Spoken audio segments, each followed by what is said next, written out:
Chapter 5:12. Not bad.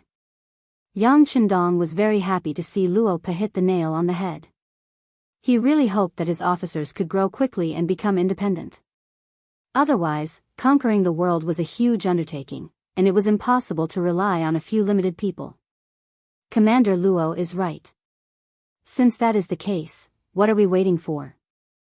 6th Young Master, the 2nd Battalion requests for battle. Battalion Commander Chen Bo, who was eager to give it a try, was the first to speak when he saw the opportunity. The 3rd Battalion Commander, Kong Chuanxin, was still contemplating the pros and cons of this plan when Chen Bo suddenly spoke up to snatch the right to lead the attack. He immediately said in dissatisfaction, Battalion Commander Chen, Hanoi City was conquered by our 3rd Battalion first. The task of entering the city and snatching the rations should naturally be done by our 3rd Battalion. Isn't that right, Regiment Commander? Seeing that both of his battalion commanders were requesting to join the battle, Luo Pa smiled at Political Commissar Kong Jie. Then, he looked at Yang Chendong without blinking. As a commander, he couldn't favor one and discriminate against the other. Of course, it was best to let the 6th Young Master handle this.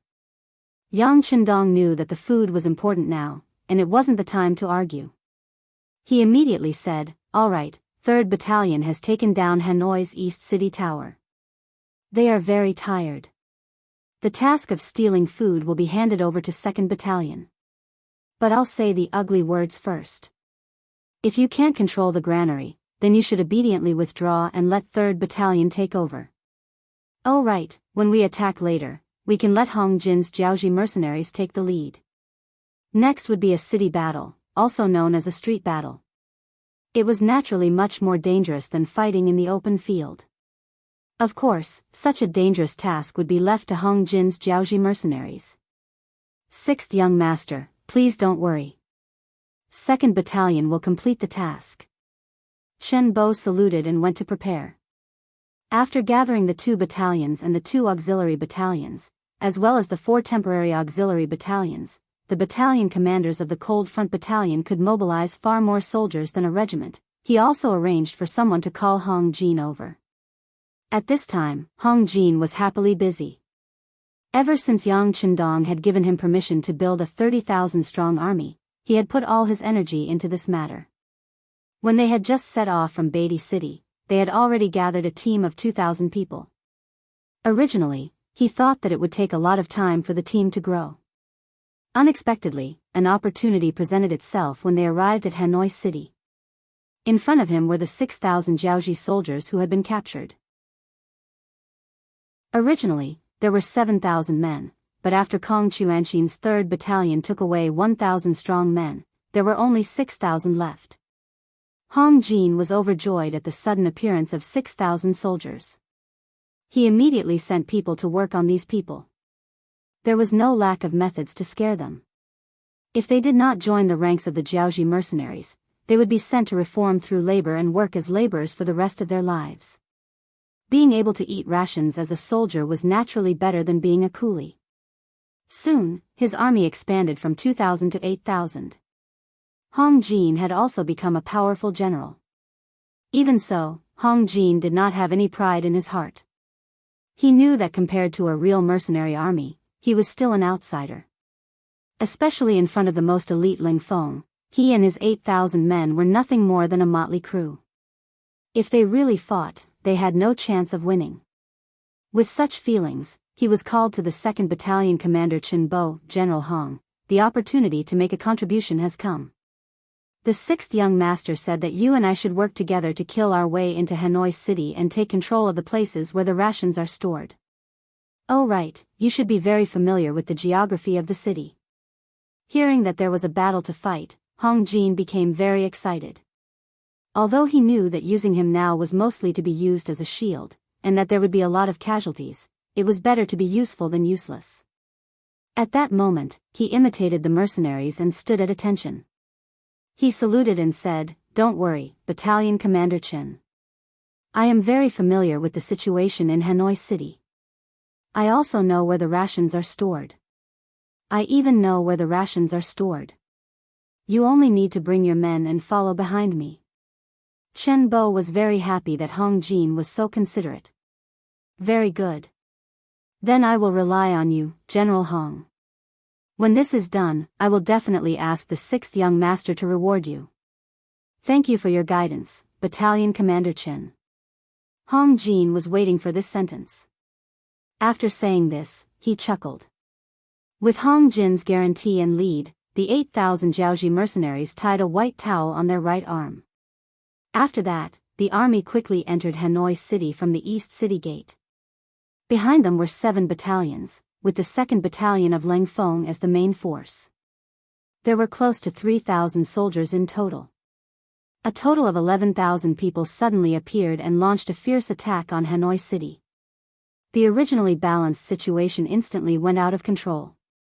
It was true that the mercenaries had taken down the East City Gate Tower, but due to the lack of manpower, they were still in a defensive state. This caused the Jiaoji soldiers to slowly let down their guard. In their eyes, it was already a good thing that they did not initiate an attack. Why would the enemy dare to take the initiative to find trouble with them? With such an arrogant attitude, the sudden appearance of more than 10,000 mercenaries caught the Jiaoji army in the city off guard.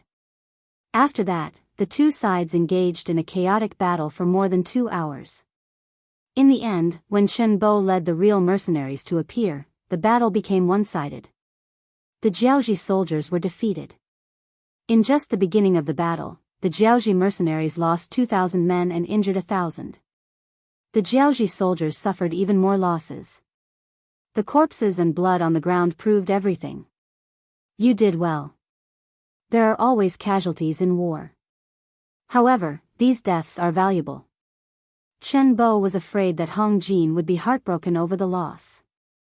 He walked over and patted Hong Jin's shoulder, encouraging him. I am fine. Don't worry, Battalion Commander Chen. Next, we can charge to the 3rd Street in the west. There is a granary in the city there. Hong Jin shook his head and chuckled. Speaking of which, Chen Bo was overly worried. Just as he had said, how could there be no deaths in a war? Often, in a big war, even if the winning side lost thousands or tens of thousands of people, it was an extremely normal thing. Only the mercenaries would suffer a huge loss if they lost a few hundred men. Therefore, Hong Jin did not care about such a small loss. Moreover, these people had just joined him. They did not have any feelings for each other. If they died, they died. In any case, he could continue to recruit soldiers in the future. As long as he gained Yang Chendong's trust, he would not have to worry about the source of soldiers. Hong Jin did not have to worry about this. He became the king of Li. Originally, the 2 days he gave the officials was a little rushed. This caused chaos in some places. However, who would have thought that the mercenaries would take the initiative to attack? This made his so-called 2 days even more tense. He even felt that it was not enough. Pass down my orders. Immediately send 20,000 men to suppress the mercenaries. We must suppress the mercenaries' attack. Li shouted to the generals in the palace. When he turned around and left the palace, he ordered the people in the palace to quickly leave the city with him. Take what you can take, and don't take what you can't take. Just hide them. He firmly believed that there would be a day when he would return. 20,000 men were sent out. However, they had lost their fighting spirit. How could they be a match for the mercenaries who were desperately looking for people to fight? After a few small-scale chaos, thousands of corpses were left behind. The Jiaoji army in the city fought as they retreated. Most of them gathered around the West City Gate. If they really wanted to cut off the Jiaoji army's retreat, it would be a bloody and bitter battle. For the sake of their only retreat, the Jiaoji army would not give up easily. In the end, both sides would suffer great losses. However, Chen Bo's goal was not to cut off the Jiaoji army's retreat. They wanted more food. Since everyone's goals were different, there were fewer conflicts. In the end, after 2 days, the Jiaoji royal family, the officials, and the nobles all left Hanoi. Chen Bo and the others also managed to snatch 2 granaries of food as they wished, as well as the food stored by some of the larger families. The logistics department had already done the calculations. This amount of food was enough to feed an army of 300,000 for a year. With food, Yang Chendong's heart could be at ease. While praising Chen Bo for completing his mission, he also called Hong Jin over and allowed him to expand the Jiaoji mercenaries in the city. Of course, the military strength was still 30,000. Most of the nobles in Jiaoji had fled, but most of the commoners did not. Their ancestral property was here. If they really fled, they did not know where they could go or what they could do. As such, they were like criminals waiting to be judged, waiting in their own homes. At this moment, the 47,000 Jiaoji youths were put to use. Back when they were in Crimson City, they had already undergone systematic learning. While not all of them were elementary scholars, they were still able to read and communicate with others. After arriving at Beidai City, they were met by Yang Chendong a few times and had a few lectures. As such, they knew what to do next. Now that it was time to send them to work, under the protection of the Jiaoji mercenaries, the auxiliary mercenaries, and temporary auxiliary soldiers, they began to roam the streets. The tasks that these youths had to do were simple and even crude. They would explain the policies of the mercenaries to the commoners. They would tell them that as long as they lived like before, farming and doing business, no one would make things difficult for them. The mercenaries would even sell some of the food to them to ensure that they had enough to eat. Chapter 5:13. The policy was announced. Those who cooperated would naturally receive the basic respect of the mercenaries. However, those who did not cooperate would be in trouble. The educated youth would stand on the street and wave his hand, and the mercenaries or Jiaoji mercenaries would rush over to capture them.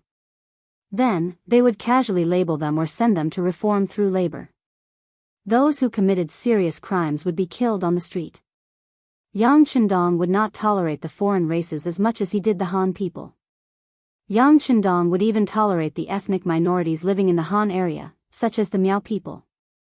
However, he would not be courteous to the Jiaoji people, a fickle and petty country. It was either to admit defeat or to arrest him. There was no third option. Under the high-pressure policy, the law and order in Hanoi City returned to normal in just 5 days. When Yang Chendong walked on the streets, he saw the normal life of the citizens. The only difference was that the smell of blood on the streets had not dissipated. Moreover, he could often see the mercenaries patrolling the streets. Looking at the statistics sent by the Tiger's man, more than 5,000 people had been killed in Hanoi City in 5 days, and more than 40,000 had been captured. Hanoi City, which originally had 300,000 citizens, was now left with only 250,000 people. It was a loss of 1/6 of its original population. Of course, the 5,000 people killed were not only the Jiaoji people who resisted. There were also some Jiaoji people who wanted to fish in troubled waters, and some Jiaoji mercenaries who wanted to take advantage of the situation to commit all kinds of crimes. Hong Jin had already been reprimanded by Yang Chendong for this matter. Regardless, the situation had temporarily stabilized, and the atmosphere in the city had changed. The next step was to send these people to Chu East City in batches, and then send them to Ryukyu Island by sea. That place was lacking in population. This time, when the 50,000 educated youth were transferred from there, Yu Qian, who was in charge of the overall situation there, was very unhappy. In the end, Yang Chendong said that there would be more than 100,000 people. Only then did he reluctantly agree. Yu Qian was such a person. He had a righteous heart, and he was not afraid of anyone. Even if it was Yang Chendong's order, he would still dare to refute it. Since they had agreed to send back 100,000 people, the 40,000 people they had captured earlier would become the first batch. There was still a gap of 60,000 people, and they would have to choose from the civilians of Hanoi City. Of course, such trivial matters would be handled by others. Yang Chendong only needed to arrange the orders. In 5 days, the situation in Hanoi City was stabilized. Especially with sufficient food, the atmosphere in the city was normal. However, it was a completely different story outside the city. Previously, when Li had retreated from Hanoi City, Yang Chendong had already guessed that the other party was preparing to besiege Hanoi City. However, he didn't know what the other party would do. However, 5 days later, he finally received news that Li Li had not only gathered 200,000 troops near Shiyu City, but he had also allied with the Lansang Kingdom, Laos in the future, sending 100,000 troops from Yingluan to Hanoi. With 300,000 troops outside, this was the feast that Li Li had prepared for Yang Qindong. This Li Li is really getting old. Does he think that this young master will play some kind of battle with him? He wants to surround me with these few people, Yang Qindong sneered as he looked at the report in Tiger's Mane's hand and threw it aside. Then, he said thoughtfully, the Lansang Kingdom has also intervened. That's good. Originally, I thought that just dealing with Jiaoji wouldn't be much of a challenge. Since they want to interfere, then I'll just deal with them as well. At this moment, Yang Qindong was showing great confidence, without a trace of nervousness or panic. Seeing him like this, Tiger's Mane and Beta Persei were also full of confidence. In their eyes, there was nothing in the world that could stop the young master and the young master. 5 days was enough for the news of Hanoi City to spread. In the southern Ming capital's Nanjing residence, Zhu Qizhen, who was in the imperial palace, received this news. In that instant, he was so shocked that he almost fell off his throne. Be careful, Your Majesty. Eunuch Chao Jixiang, who had been observing from the side, was also given a fright and hurriedly reached out to support him. Zhu Qizhen, who had been supported by his arm, was covered in cold sweat. He didn't seem to care about Chao Jixiang at all. Instead, he seemed to be asking a question, as if he was talking to himself. Great companion, is this true? Yang Qindong only has 10,000 soldiers, and he can take down the Jiaoji kingdom's capital? There should be hundreds of thousands of Jiaoji soldiers there. Chao Jixiang didn't know how to answer this question, and this result was also out of his expectations. Like many others, he thought that Yang Qindong was overestimating himself by declaring war on Jiaoji. Even if he had the most advanced firearms in his possession, the lack of manpower was still a major drawback. Moreover, the environment, terrain, and climate there were all different from the Great Ming dynasty.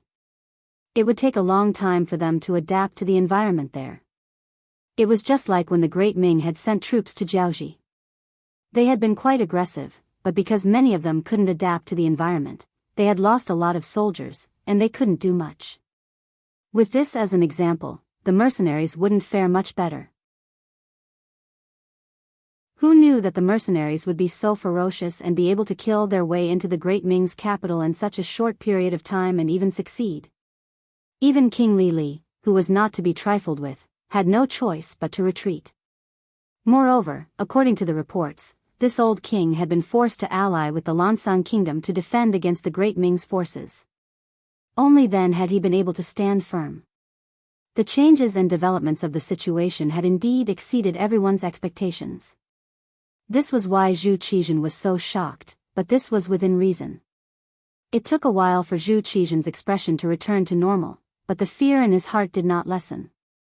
Since Yang Qindong could force Jiaoji to suffer defeat after defeat, what would happen if he fought with the southern Ming army? He didn't dare to think about it. Zhu Qizhen felt some regret. If he had known this would happen, he wouldn't have given Yang Qindong a chance to attack Jiaoji. At that time, he had wanted to weaken the Great Ming's strength, but now, it seemed that he was strengthening the Great Ming's strength. After all, if an army wanted to develop, it was like a flower seedling wanting to grow. First, it had to find a suitable soil. Whether it was in the southern Ming or Bai Ming, there was no such soil for mercenaries to grow. With so many restrictions, it was easy to imagine how difficult it would be for an army to develop. However, once they went out, it would be different. The reports had clearly stated that the captured Chu-Yi and Beidi cities of Jiaoji were being managed by mercenaries. This meant that they had a certain foundation. If they were allowed to develop, the consequences would be unimaginable. After all, just 10,000 mercenaries were able to force the Jiaoji army to retreat. Once this army's numbers continued to increase, what would happen? Wouldn't that mean that one day, the Great Ming Empire wouldn't be a match for them and would be in great danger? When he thought about how this danger was caused by him, it would be strange if Zhu Qizhen's expression was good. This won't do. We can't let them develop any further. Pass down my decree. Have Lu Desheng immediately come to an agreement with Jiaoji.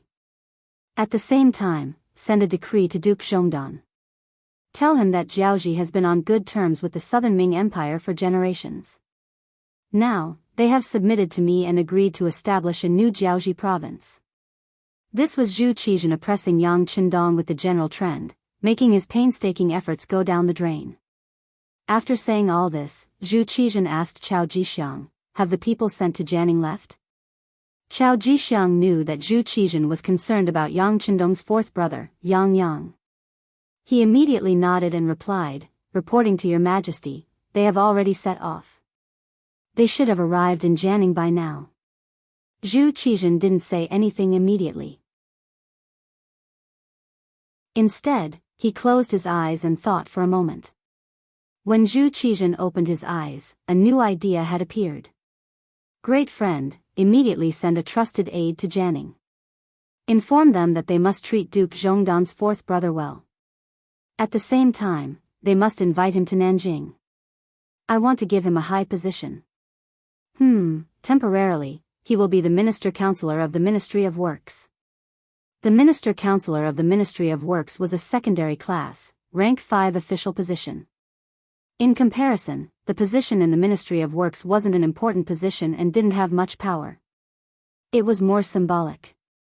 Previously, he sent people to Jianing to capture Yang Qindong. Although he didn't say what crime he would commit, capturing Yang Qindong first was a form of intimidation. However, now that he suddenly gave Yang Qindong an official position, Chao Jixiang couldn't help but have another thought. Was the emperor a little too timid? Otherwise, why would he suddenly change his mind and give Yang Qindong an official position? Of course, this could also be seen as a way of showing goodwill or conciliation. However, this was only possible after the fall of the Jiaoji nation. It seemed that the real reason was already on the verge of being revealed.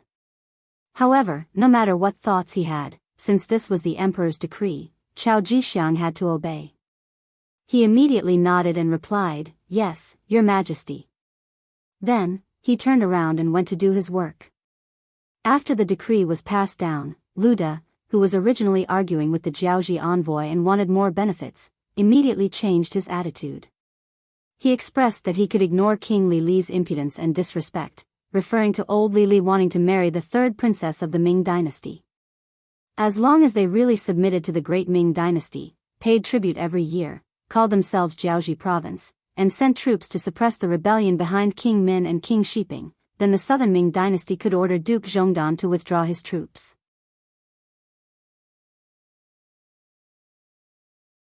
Chapter 514. The Jiaoji envoy had also received the news that the capital had fallen, and his heart was already in chaos. Now that Lu De was willing to take a step back, how could he not be grateful?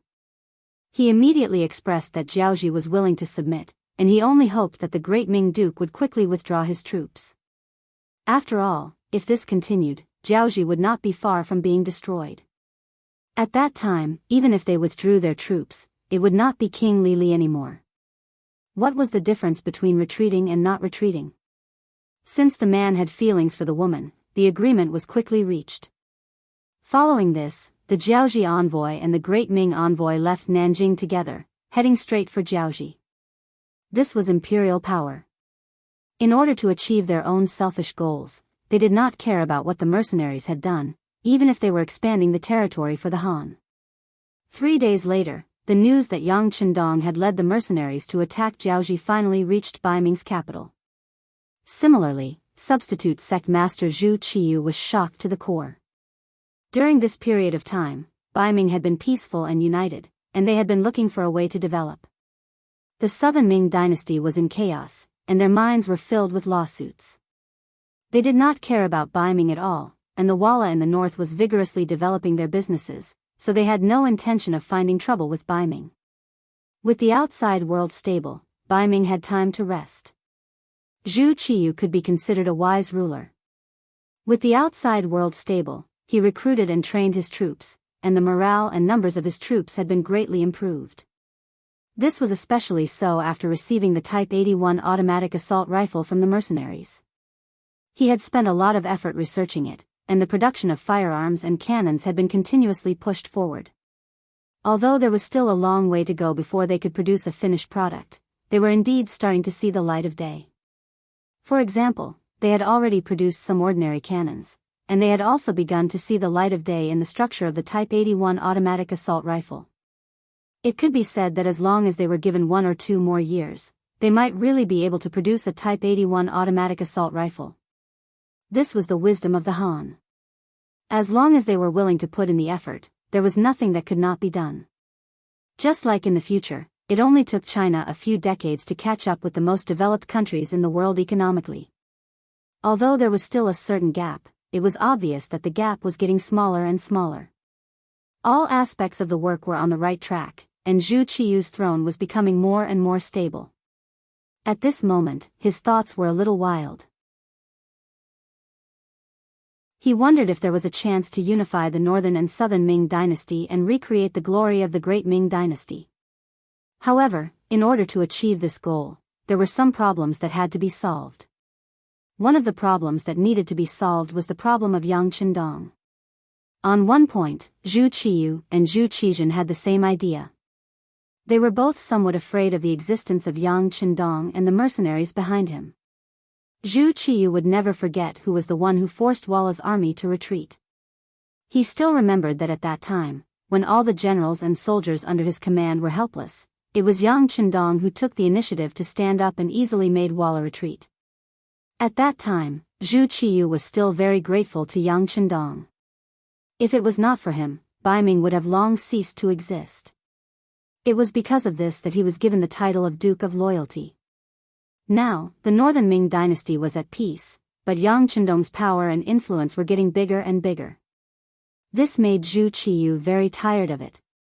She even became a little worried about personal gains and losses. It was because of this that when Jining and the others proposed to send people to assassinate Yang Qindong, Zhu Qiyu did not stop them. Instead, he tacitly agreed to all of this. However, he never expected that even though he had sent out quite a few people, he still could not find a suitable opportunity. It seemed like this Duke of Loyalty also knew that he had offended too many people. Normally, his security measures were very good, making it difficult for others to make a move. Those who sent out people could not find a suitable opportunity. Fortunately, Yang Qindong actually took the initiative to send troops to Jiaoji. When he first received this news, Zhu Qiyu was overjoyed. He thought that this was because some people were overconfident. However, who would have thought that Jiaoji, which the great Ming had no choice but to give up by force, would actually be forcefully opened up by Yang Qindong and his mercenaries? Not only that, they even occupied the capital. He originally thought that Yang Qindong was in great danger, and that he might even be defeated and killed without him making a move. Zhu Qiyu began to make preparations to take over the immortal abode and realm beyond heaven. This was especially true of the Yang family's bank. The amount of money in there was already enough to make Zhu Qiyu drool. This was something that couldn't be helped. Many merchants who had business dealings with the realm beyond heaven had to first deposit their money with the Yang family's bank. They could only do business with the bank's banknotes. This was not only the case for ordinary merchants of the Great Ming. Even the merchants of the Walla had to follow the same rules. This greatly increased the scale and influence of the Yang family's bank. The amount of gold and silver deposited there exceeded 40 million taels, enough to surpass the amount of money in Baiming's national treasury. Zhu Qiyu had always been watching the development of the Yang family's bank with the cold eye of a bystander. He was only waiting for the right opportunity to take over the bank. When news of Yang Qindong's mercenaries entering Jiaoji arrived, he believed that the opportunity had arrived. He had sent out quite a few people to keep an eye on the Yang family's bank, precisely to prevent them from suddenly transferring their money. However, not only had Yang Qindong not been defeated in Jiaoji, he had even won one battle after another.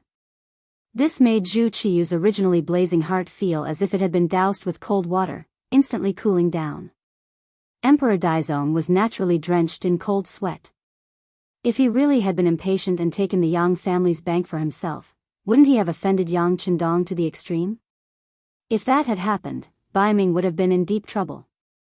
Putting aside whether or not Zhu Qiyu truly feared Yang Qindong, at the very least, he didn't want to fight with him right now. At the very least, before his new army was fully trained and firearms were manufactured, he needed to develop steadily. Pass down the decree. Have those keeping an eye on the Yang family's bank, the realm beyond heaven, the immortal abode, and the Yang family manor withdraw. Zhu Qiyu's expression was somewhat unsightly. His voice was somewhat weak as he spoke to the head eunuch Jining. Your Majesty, should we send them all back? Or should we leave half of our men to keep an eye on them?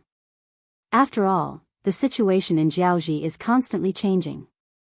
Moreover, news has come from the southern Ming Empire that Emperor Yingzong has already taken action to prevent the Duke of Loyalty from interfering in Jiaoji's war, Jining asked carefully. Of course, he was also voicing his own suggestions. When Zhu Qiyu thought of the news from the southern Ming Empire, he couldn't help but nod. Even so, there's no need to leave half of our men behind. Just leave a small portion to keep an eye on them. In any case, don't draw their ire for now. This subject understands. Jining nodded, then silently withdrew. In less than half a day, the people keeping an eye on Yang Qindong's businesses in the capital had all disappeared. It was as if they had never been there, blending into the sea of people and disappearing without a trace. 15 li south of the capital, in the Yang family manor, a carriage sped through the gates. Even though Yang Qindong had already left the Yang family manor for several months, the security here was still very high. Even this carriage bearing the Yang family's banner had to go through at least 3 security checks before it was allowed to enter the manor. As soon as it entered the Yang family manor, the sound of reading could be heard from afar. It was the sound coming from the Yang family academy. After spending enough money, Yang Qindong had hired a few scholars to teach here. Other than them, Yang Qindong's students like Wang Si had also stayed here to become teachers, continuing to spread the ideology of the Yang family. The carriage stopped in front of the inner courtyard of the Yang family manor. Then, a fat man walked out from within. Young Master Fu, second madam is waiting for you in the main hall of the front courtyard. Please follow me. The person who welcomed him was Yang Si, one of the main pillars that Yang Qindong had left behind. The person who was called Young Master Fu was naturally Yang Qindong's cousin, Yang Fu. He was already the person in charge of the Yang family's business. His body was much fatter than when he was in Jianghu Prefecture, but at the same time, he had the aura of a superior. Thinking about it, even Walla merchants couldn't help but flatter him when they saw him. He was an existence that didn't dare to offend. In this kind of environment, he naturally had a powerful aura. However, this aura was only useful in the business world. Speaking of which, when he came to the Yang family manor, he restrained it as much as he could. At this moment, he was smiling kindly at Yang Si. Then I'll have to trouble brother Yang Si. Yang Fu was here to see second Madam Qiao Yin. This personal servant who had followed the 6th young master since Yang was taken in as a concubine and stayed in the Yang family manor, became Yang Qindong's representative. Every once in a while, a person in power like Yang Qindong would come to report on the situation at hand. Then, the second madam would send someone to gather the information and send it to Yang Qindong, who was far away in the southern Ming Empire. Young Master Fu, you're welcome. Yang Si also smiled and said. Then, the two of them walked into the manor, one in front of the other. Brother Yang Si, the 6th young master won the battle in Jiaoji. Even those ignorant people in the vicinity have lessened by a lot. Just thinking about it makes me happy. Yang Fu walked into the courtyard with his somewhat heavy body while expressing his good mood. Yes. Some people just don't learn from their mistakes. If the 6th young master was here, they wouldn't have the chance to show themselves. Now that they've left, they must have been frightened. Yang Si also chuckled. 2 hours ago, he had already received the news that the number of people watching them outside the manor and around the Yang family's businesses in the city had lessened significantly. This made Yang Si let out a long sigh of relief, and at the same time, felt the burden on his shoulders lighten.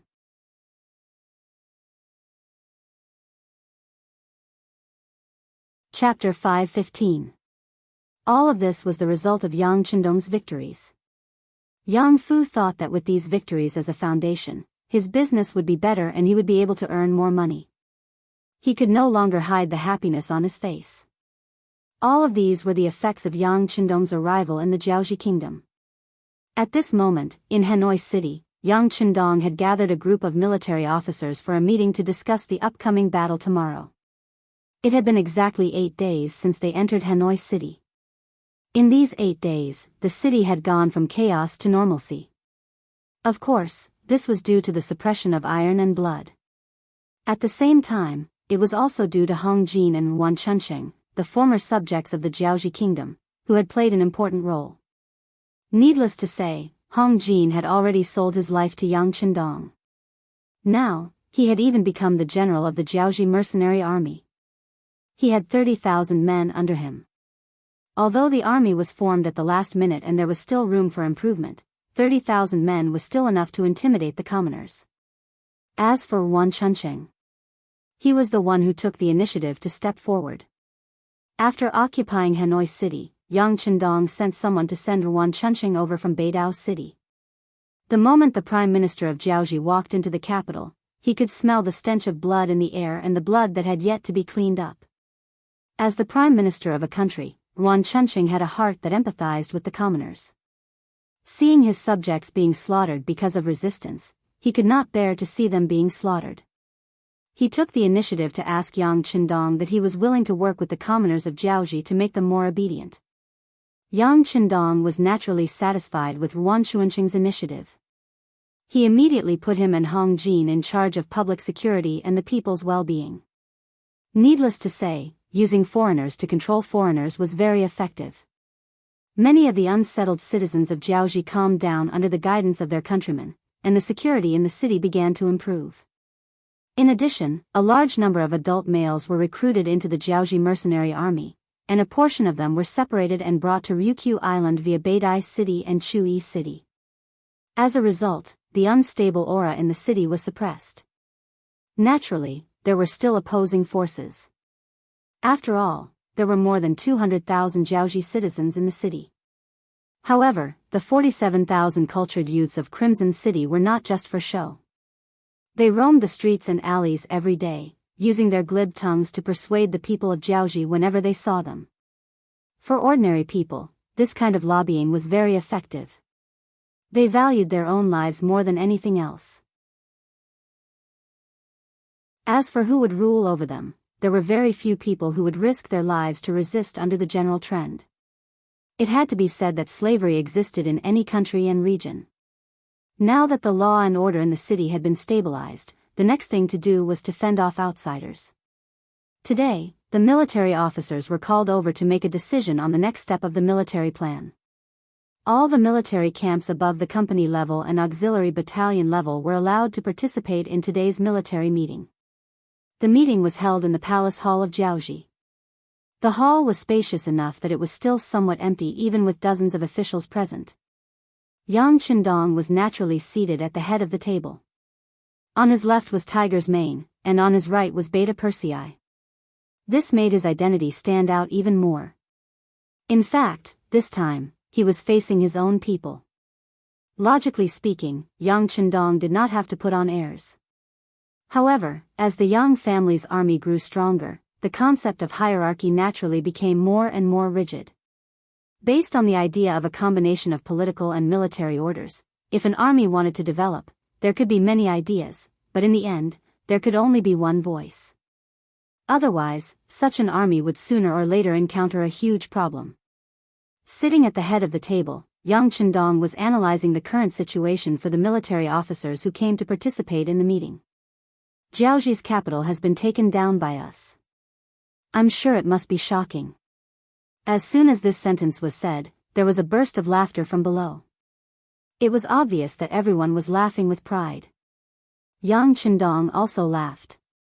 In his opinion, since they had done something to be proud of, why couldn't they laugh with pride? Therefore, he accompanied everyone and laughed for a while. When he felt the laughter gradually die down, he put away his smile and said seriously, "But just taking down a capital is far from enough. This is only the first step in our journey to the outside world. If everyone is satisfied now, I have to say that there will be many things that can satisfy you in the future. But I wonder if everyone wants to maintain the current situation? Or do you want to make new contributions until one day, your names resound throughout the world and be admired and worshipped by future generations? Make new contributions. Almost everyone said in unison. It was obvious that everyone was not satisfied. Especially after the process of achieving victory was not difficult, they naturally wanted to make more contributions. It would be best if they could leave a heavy mark in the history books. Fame and fortune had always been what people pursued. Even professional soldiers were no exception. All right, since that is the case, I'm sure everyone has rested enough. Let's discuss how to fight our way out tomorrow and make new contributions. Yang Qindong was waiting for everyone to say this. Since everyone's opinions were unified, he would not be polite. He stood up and walked to the sand table of Jiaoji's military terrain. Then, he pointed at the sand table with a wooden stick and said, "Scouts report that in the northwest of Hanoi, Shiyu City, a total of 250,000 Jiaoji soldiers are gathered there. Among them, there are the elite elephant soldiers and the black soldiers who just returned from Lang Sun. Their combat strength is estimated to be at level 2. With a wave of his right hand, he pointed at Yinglu City west of Hanoi and continued, "There are 100,000 reinforcements from the Lansang Kingdom stationed there. The general leading them is called Lati. His ability is average. The quality of his troops is also average. Their combat strength is estimated to be at level 3. Su Yunsheng, you tell us about Lati's personal information and the details of the Jiaoji army." After Yang Qindong gave a rough description, he threw the question to the young man standing at the side. Su Yunsheng, the platoon leader of the reconnaissance platoon, was equivalent to a scout general. Due to his outstanding performance, he started as a scout, then became a deputy squad leader, then a squad leader, then a deputy platoon leader, then a platoon leader. After the reconnaissance platoon expanded, he became the 1st company commander. He was directly under the command of the 2nd Regiment of the Cold Front. This time, he came to Hanoi from the rainforest of Lang Sun after combining all the reports of the scouts. After more than 20 days, he cooperated with Wu Sheng, the commander of the 1st Battalion of the Cold Front, to kill tens of thousands of Jiaoji soldiers in Lang Sun. Among them, Wang Gingwang's troops numbered around 15,000. Even Chen Heijin, one of the famous generals of Jiaoji, had killed around 8,000 Jiaoji soldiers. In fact, battalion commander Wu Sheng had only brought a little over 1,000 soldiers. 1,000 of them entangled the enemy's army of 60,000 and killed 23,000 in 20 days. Just this result alone was enough to make everyone speechless. It also allowed Wu Sheng to solidify his position as the battalion commander of the 1st Battalion. Once the Cold Front needed to expand, it would be logical for him to take another step forward. Didn't Su Yunsheng get promoted from platoon leader to company commander because of his cooperation and timely report? This time, when Yang Qindong directly called him out to introduce the situation, Su Yunsheng was very excited. Fortunately, he already knew the situation, so he didn't make any mistakes because of his excitement. "Everyone, let me introduce the 100,000 soldiers of the Lansang Kingdom. Their leader is called Lati, from the Laoting tribe." The Lansang Kingdom was mainly made up of 3 factions. The strongest was the Laoting tribe, followed by the Laoting tribe, and lastly, the Laoting tribe. This time, King Li had ceded Lu Rong, Shiwan and Rinan prefectures in Jiaoji to request for the Lansang Kingdom to send reinforcements. The one who came was the general of the Laoting tribe, Lati. This person was in his early 30s, and his martial arts were not bad. He had also read a few military books, and could be considered a valiant general of the Lansang Kingdom. However, it was precisely because this person was brave and resourceful that he had big ambitions. He wanted to raise the status of the Laoting tribe in the Lansang Kingdom. Sending reinforcements to Jiaoji this time was also his wish. He wanted to perform well and get on the good side of King Li. For this reason, even though they were nominally the Laoting tribe of the Great Ming dynasty, they still sent reinforcements without the Great Ming Emperor's orders. Not only did they send out 100,000 soldiers, they also used the resources of the Liaoting tribe. Among them, there were 5,000 cavalrymen and 5,000 master archers. Speaking of which, the master archers of the Liaoting tribe were all proficient in using bows and arrows. Not only could they easily shoot arrows up to 100 meters away, they could also hit their targets. They were quite capable. Of course, a general like this who had always wanted something was also his weakness. If he did well, he could become a weak point that could be attacked. Back to the Jiaoji army. After General Chen Heijin's black soldiers received King Li Li's order to retreat to Shiyu City, the number of Jiaoji army soldiers there had reached 250,000. Just the elite soldiers alone numbered 100,000. Among them were 20,000 elephant soldiers, 25,000 black soldiers, 20,000 crown soldiers, and 35,000 king's guards. This was especially true for the king's guards. Their shield-bearers were equipped with iron shields forged from fine iron. In addition, they also had 10 iron carriages that could be moved at any time.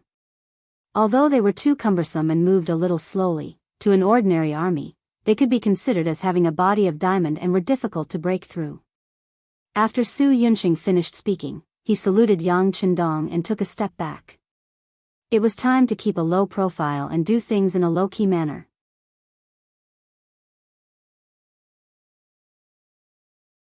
Chapter 5:16. Following Su Yunqing's detailed explanation of the enemy's strength, the officers below began to whisper to each other. For example, 2nd Battalion Commander Chen Bo and 3rd Battalion Commander Kong Chuanxin were exchanging opinions with their subordinates from time to time. Obviously, they were already considering how to fight. After allowing the officers to discuss for the time it took to brew a cup of tea, Yang Qindong put down the teacup in his hand and calmly sat down on the chair. How is it? Does anyone have any good ideas? In ancient times, when a general went to war, he would usually discuss with a few of his close subordinates before deciding on the battle plan. After gathering everyone together, he would immediately announce the battle plan. This was the fastest way to achieve results. Otherwise, if he really gathered all the chiliarchs and centurions together for a discussion, it would be difficult to achieve any results. Furthermore, the ancient army seemed to be used to obeying orders. Usually, whatever the higher-ups said, the subordinates would act accordingly. If they were really asked to come up with ideas or use their brains, most of them would be uncultured people. They wouldn't be able to come up with any good ideas and would only spoil the situation. In Yang Qindong's case, he really wanted to break this habit. What he wanted was for everyone to participate. He wanted everyone to get used to using their brains in battle. It didn't matter if they were right or wrong. After all, they still needed democratic centralism. As long as the commanders didn't make any mistakes, it would be fine. They were already used to Yang Qindong's style. When they were asked if they had any ideas, the officers began to express their opinions. Chief, I think we should pick on the weaker ones and attack the Liaoting tribe of the Lansang kingdom first. No, with our strength, how can we bully the weak and fear the strong? We should deal with the Jiaoji army first. Yes, as long as we scare the Jiaoji army, that Lati won't be a problem. He would probably run away with his tail between his legs. The third person's voice was quickly followed by a burst of laughter from the other officers. The atmosphere became much more lively. But in general, the difference in opinion was whether to attack the Jiaoji army or the Liaoting tribe first. After all, although the mercenaries had advanced firearms, there were too few of them. It was unrealistic for them to fight both of them at once. Yang Qindong looked like he was seriously listening to their opinions. After the time it took for 2 incense sticks to burn, most of the officers below had expressed their opinions, and the voices of discussion had quieted down. He cleared his throat and turned to look at Cold Front 2nd Battalion's Battalion Commander Chen Bo. Battalion Commander Chen, I didn't see you say anything earlier. What do you think? Chen Bo, whose name was called, stood up from his seat. His eyes were not focused. Obviously, he was still thinking about the problem. Chen Bo was called Confucian General by Yang Qindong. This was because he was different from the other officers in terms of height and strength. Although he was not tall, he had more of a scholarly air and less of a valiant aura. Perhaps this had something to do with his love of reading. Because he loved reading, he liked to think more when he encountered problems. He was always willing to ask more questions or make more hypotheses. Just like earlier, he was constantly making hypotheses until Yang Chendong called him to stand up. Then, his thoughts started to come together. Sixth young master, if it were up to me, I would prefer to beat the Liaoting tribe into submission first. After all, it shouldn't be too difficult to deal with them. Otherwise, we won't be able to deal with the Jiaoji army with our full strength. Also, we won't be able to get used to having someone watching us from behind. Then do you have any ideas? Looking at Chen Bo, Yang Chendong had an intuition that he should have thought of a plan to retreat. As expected, Chen Bo quickly nodded his head and said, "Sixth young master, this is what I think. Since they took the initiative to become enemies with us mercenaries, it's not enough to just teach them a lesson. Instead, we should completely defeat them. It would be best if we could wipe them all out and let them remember this lesson. From then on, whenever we mention the name of mercenaries, they would feel their entire body tremble. Only this way can we warn the future generations and let them know what kind of attitude they should maintain when facing us again." After Chen Bo said these words, it gave Yang Chendong a feeling that he was planning something big. It was not difficult for him to be curious and said, "Go on. Sixth young master, what do you think? Isn't the navy attacking Sunan County from Jiuzhen County? I heard that the progress is very smooth. Then, can you let them make a stance? Let's make it look like they are marching towards the Lansang Kingdom from the Changshan mountain range. We just need to make a big commotion. Presumably, if the commotion is enough, they will definitely return to their country for the sake of their own safety. At that time, we can attack them halfway and achieve twice the result with half the effort." Taking the initiative to walk in front of the sand table, Chen Bo explained his idea in detail. Then he looked at Yang Chendong with an expectant look. Yang Chendong was also interested in Chen Bo's idea. To be honest, it's only 100,000 Laotian soldiers. They don't really pose a threat to Yang Chendong. If he really needs to pacify the Jiaoji army, he can just lead the army to the west. It won't be difficult to kill the Laotian soldiers. So what he wants to do is to intercept the Laotian soldiers halfway and deal with them. But if he really does that, the most he can do is to chase them away. If he wants to hurt them, it will be a bit difficult. On the contrary, Chen Bo's plan was completely different. First, he would mobilize them, and then intercept them when they had no choice but to retreat. In this way, it was possible to achieve the possibility of seriously injuring the enemy, or even annihilating the enemy. Moreover, by waiting for the exhausted enemy to arrive, the price to pay would only be smaller. As for the need to mobilize the navy, that is even less of a problem. Didn't Chen Bo just say it? They just need to make a commotion, there is no need to really send out troops. Okay, I will leave this matter to the 2nd Battalion. How many troops do you need? Yang Chendong quickly made a decision. This is how a commander is, being indecisive will often lead to chaos. Moreover, even if this plan doesn't work, he won't lose anything. He will just treat it as a long-range training for the army. Seeing that Yang Chendong agreed, Chen Bo was also very excited. Previously, when the 3rd Battalion commander Kong Chuanxin took down the capital of Jiaoji, Hanoi, he was very envious. Although he also took down Beidai City, it was a defenseless city compared to Kong Chuanxin. He didn't even fire a few shots, the sense of accomplishment was too small. But if he can take down 100,000 Laotian soldiers, it will be completely different. That will be a real military merit. Sixth young master, if possible, other than the 2nd Battalion, I would like to mobilize 2 auxiliary battalions, 5 temporary auxiliary battalions, and 10,000 Jiaoji mercenaries. After saying this, Chen Bo also purposely explained, I want to take down all 100,000 Laotian soldiers. If the number is too small, I am afraid that I can only defeat and cripple them, but not all of them. Approved. Yang Chendong nodded decisively. Chen Bo's request was not low, but it also proved his confidence. Just as he said, if they wanted to take down 100,000 Laotian soldiers, it would be impossible if the number was too small. Thank you, sixth young master.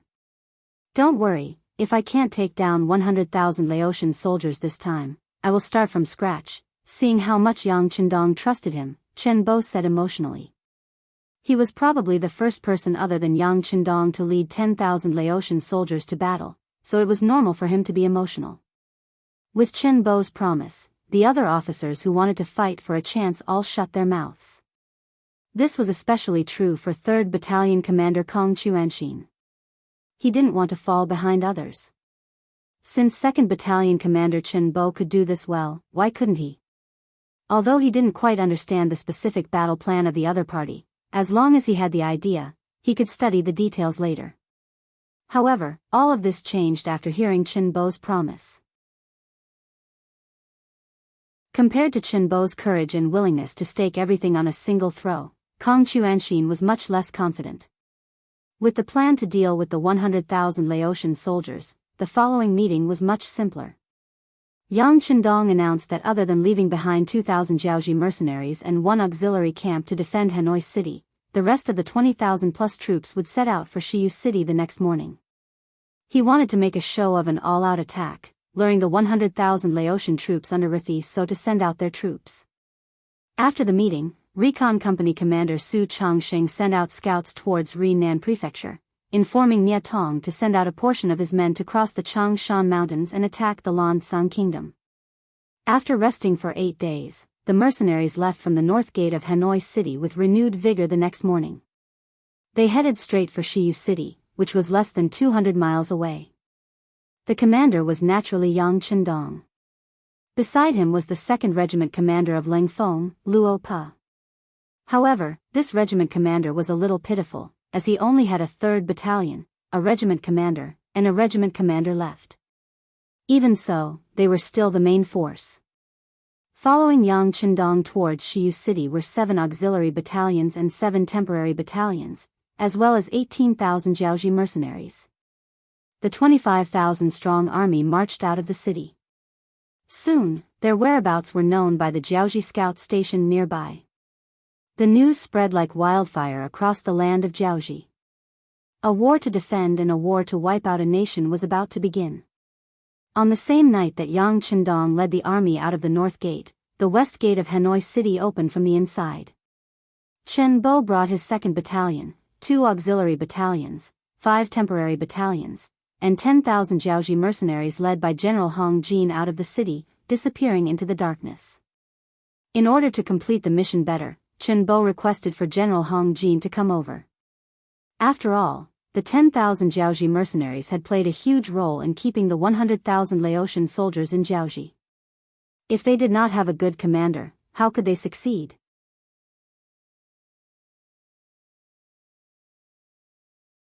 Chapter 5:17. Shiyu City. The news of the mercenary army leaving the city had already reached here.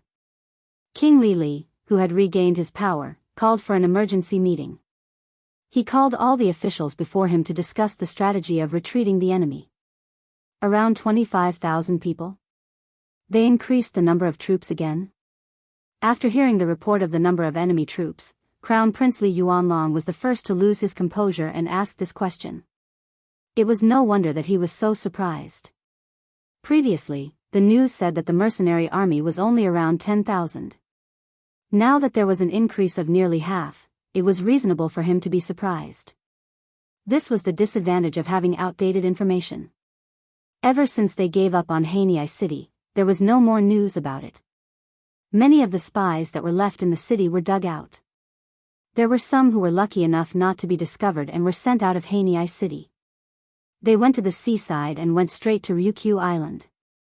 They became miserable spies that couldn't be helped no matter how much they cried. Without internal information, they naturally didn't know that Hong Jin had formed a Jiaoji mercenary army of 30,000 people. In fact, it wasn't just Crown Prince Li Yuanlong who was shocked. The other officials were also shocked. The 10,000 mercenary army was already a headache for them. They even lost the capital. Now that the mercenary army had doubled in strength, how were they going to deal with it? On the other hand, although King Lily was shocked, he didn't show it on his face. After all, he was the king of a country. If he panicked, then wouldn't the rest of the country be in chaos? What are you panicking for? Seeing the panic on the faces of the officials, even Crown Prince Li Yuanlong wasn't as calm as before. Li Li's face was dark as he spoke.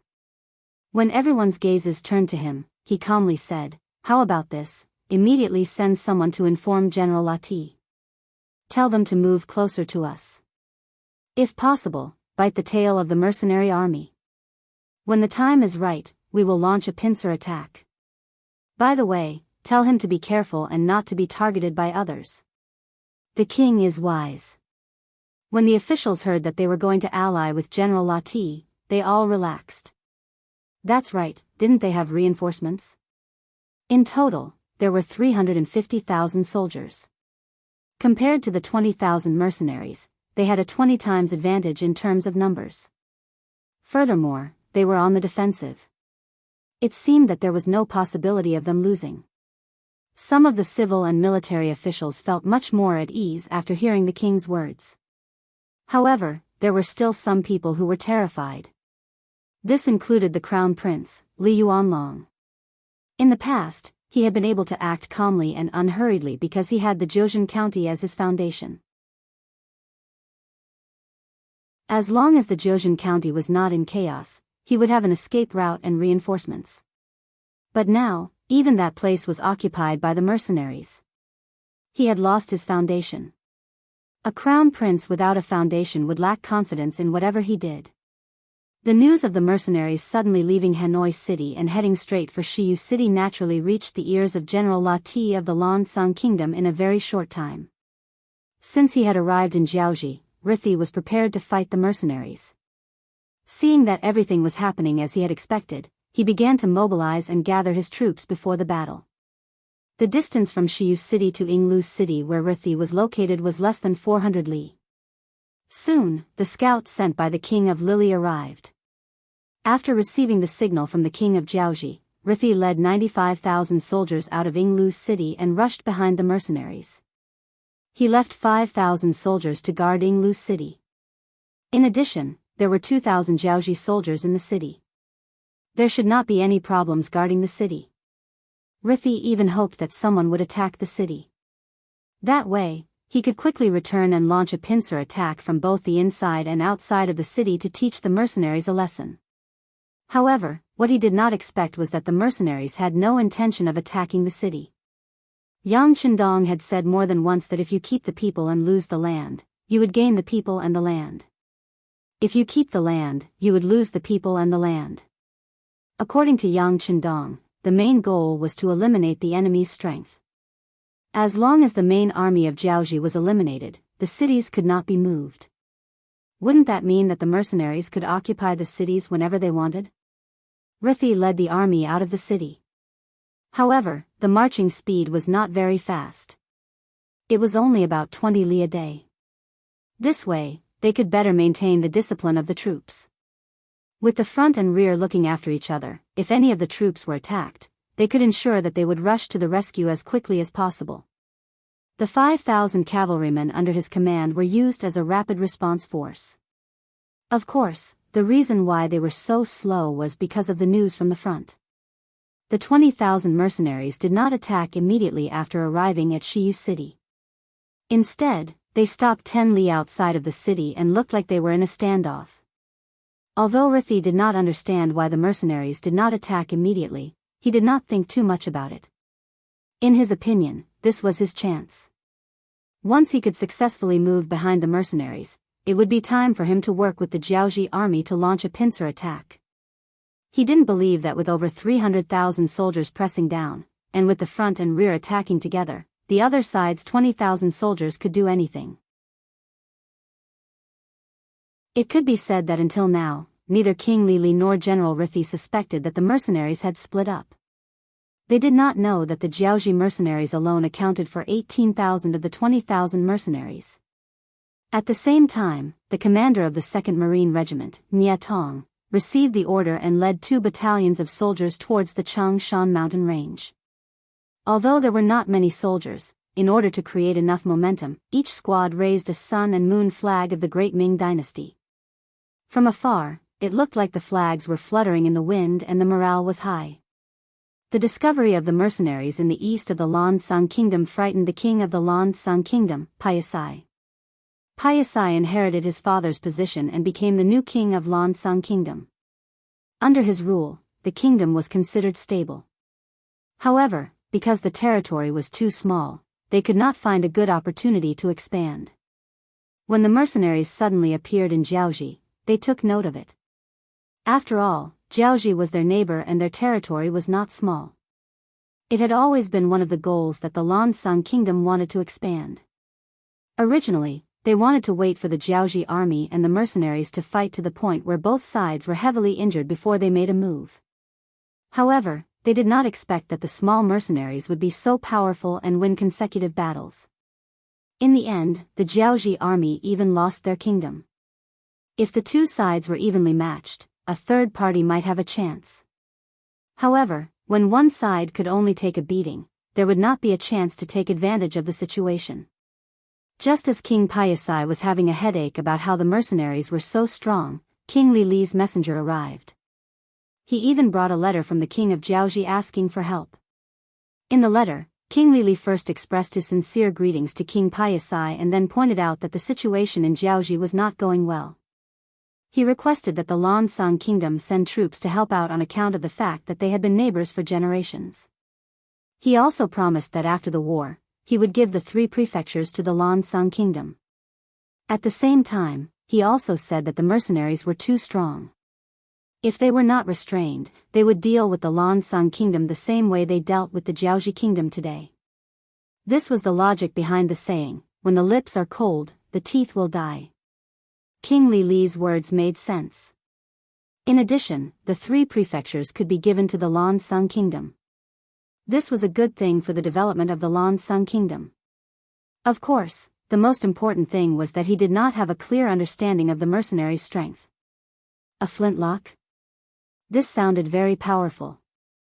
King Payasai, who had seen them before, started to look down on them. In his opinion, Jianghu was the strength of a kingdom. It was impossible to conquer it with just 10,000 mercenaries. As time passed, they might even solve the problem themselves. If that was the case, the benefits of the 3 prefectures would be lost. Completely ignoring the word advanced in firearms, Payasai made a decision that he would regret for the rest of his life. He agreed to send 100,000 soldiers to support Jianghu. Previously, the war happened within the borders of Jianghu. No matter how intense the war was, King Payasai did not have any direct knowledge of it. Until he suddenly received news that the mercenaries had entered from the Long Mountain Range and were heading straight for the capital, Wansheng City. Furthermore, there was news from the front lines that a border patrol of 500 people encountered the mercenaries. However, in just one encounter, they were defeated and left behind 300 corpses. All of this was Commander Nyetong's idea. In order to make the Lan-Sang kingdom afraid, not only did they have to advance with great fanfare, they also had to fight at least 2 battles. Although the navy could display their strength on the sea, this did not stop them from dealing with small groups of enemies on land. Just like this Lan-Sang kingdom patrol team, they were unlucky enough to become the target of the 2 cold front battalions. Under the 95 styles rotating guns, how could 500 people be a match? The sudden appearance of the mercenaries caused the upper echelons of the Lan-Sang kingdom to panic.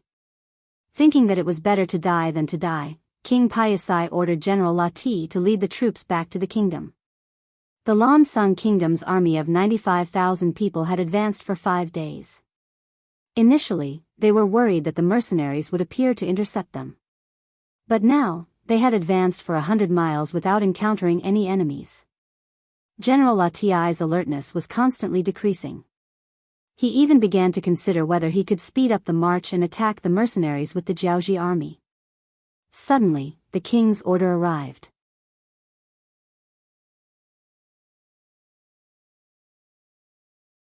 Chapter 518. Seeing the letter in the messenger's hand, King Payasai's handwritten letter, King Lati only hesitated for a moment before deciding to lead his troops back to the country.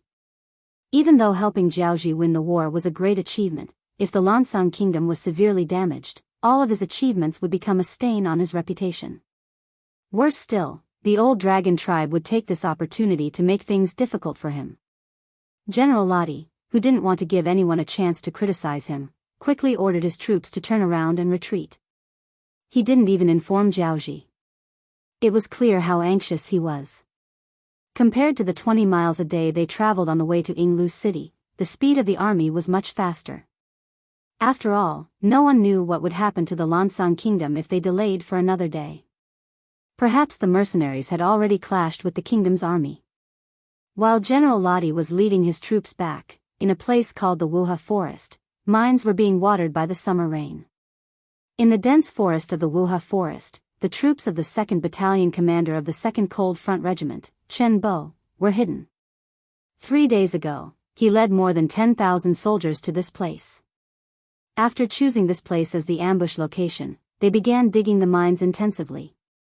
In a short period of time, countless deep holes were dug on both sides of the road to place a total of 3,000 mines. In less than half a day, the mines were successfully placed. Next, everyone returned to their respective positions.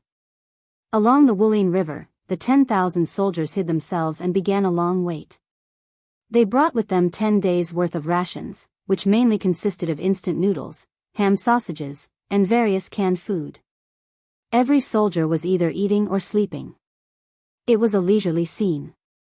However, as the commander, Chen Bo found it difficult to truly sleep soundly. From time to time, he would look into the distance to see if the scouts had sent back any new information. "It's raining." In the dense forest, someone called out softly. Then, Chen Bo raised his head and looked at the sky. What he saw was a drizzle falling from the sky. Okay. Chen Bo couldn't help but clench his fists in excitement as he watched the drizzle fall on the trees and drip onto himself. Previously, he was still worried that he would leave some traces behind when he buried the mines and be discovered by others. But now that the rain was falling from the sky, everything was no longer a problem. This would be the best cover. In such weather, even the best scout would find it difficult to discover any problems. Not long after the light rain fell, a figure in the distance was rapidly approaching the dense forest. The person who came was the scout that was sent out. With his return, he also brought the latest news, which was that Lottie had returned with 100,000 troops. This damn weather. Riding on the horse and looking up at the sky, Rithi couldn't help but curse. It was no wonder that Lottie was so angry. One could tell just by looking at the morale of the army. Originally, the nearly 100,000 soldiers were still holding their heads high and wanted to show off their might.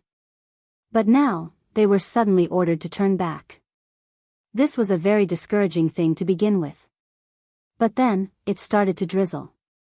Although it wasn't very heavy, after a long time, the soldiers' clothes were soaked. The sticky feeling was very uncomfortable. The road also became muddy with the continuous drizzle. Every step they took was heavier than usual. This feeling made them feel even more uncomfortable. The morale of the entire army became much lower because of this. From afar, the army that was walking with their heads lowered would curse from time to time. They all looked like they were blaming the heavens and blaming others. However, even though the morale of the army was low, General Lottie couldn't do anything.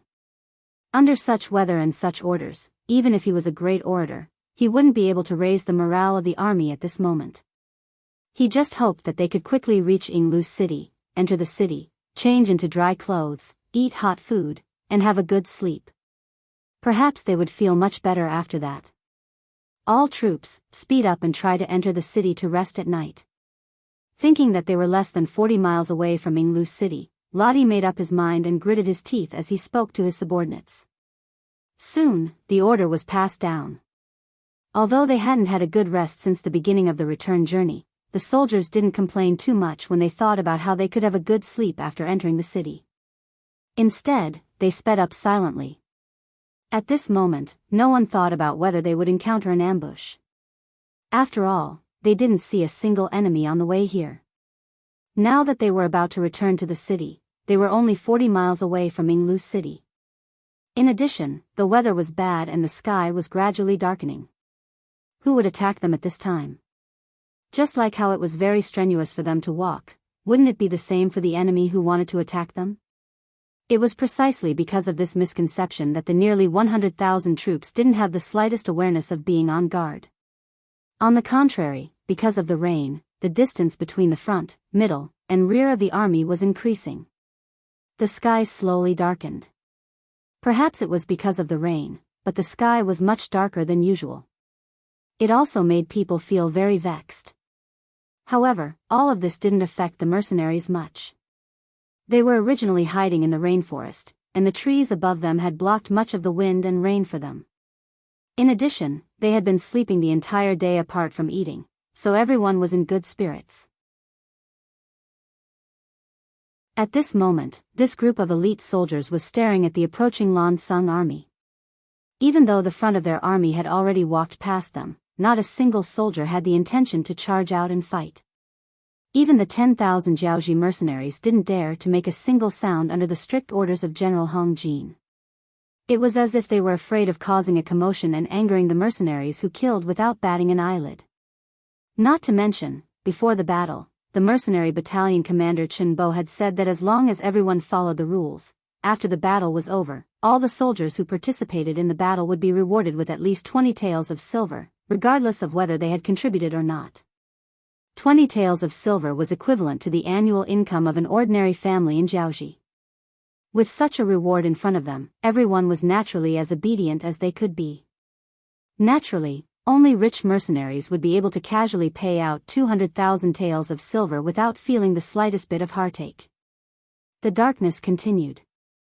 Half of the Lan Xang army had already passed through the Wuxia forest, including the 5,000 cavalrymen and 5,000 archers. They were the main force and soul of this army of close to 100,000 men. Everyone, get ready. Through the night vision binoculars in his hands, he could clearly see the front of the army. He saw that the 5,000 cavalrymen were about to walk into a muddy area. In reality, there was a deep trench there. It was the best weapon to use against cavalrymen. As the commander, Chen Bo raised his right hand high into the air. Although the sky was a little dark, the raised right hand was still seen by many people. Their breathing became tense at this moment. Then, they focused their attention and waited for the hand to fall, then they would launch a fierce attack. The so-called attack was just shooting from a distance. According to Battalion Commander Chen Bo's plan, they could not fight the enemy head-on in this battle. They only needed to shoot from a short distance to cause chaos in the enemy army. Then, they would step on landmines to increase the chaos. As long as the enemy's morale was completely suppressed, then it would be time for them to clean up the mess. General Lati, who was unaware of all this, was still riding on his horse and moving forward. As a general, he arrogantly walked at the front. However, he did not know that his actions, which seemed like he was leading by example, was actually a catalyst to the death of nearly 100,000 soldiers. After all, if he, the main general, did not get into trouble immediately, the morale of the soldiers would not have fallen to the lowest point in such a short period of time. Bang! The trench, which was nearly 6 meters deep and 8 meters wide, collapsed. Before the cavalrymen in the first row could figure out what was going on, they fell one by one into the trench like dumplings. Next was the second row. General Lati was in this row. He only felt that the cavalryman in front of him had suddenly disappeared. Then, his body tilted and fell into the trench with a plop.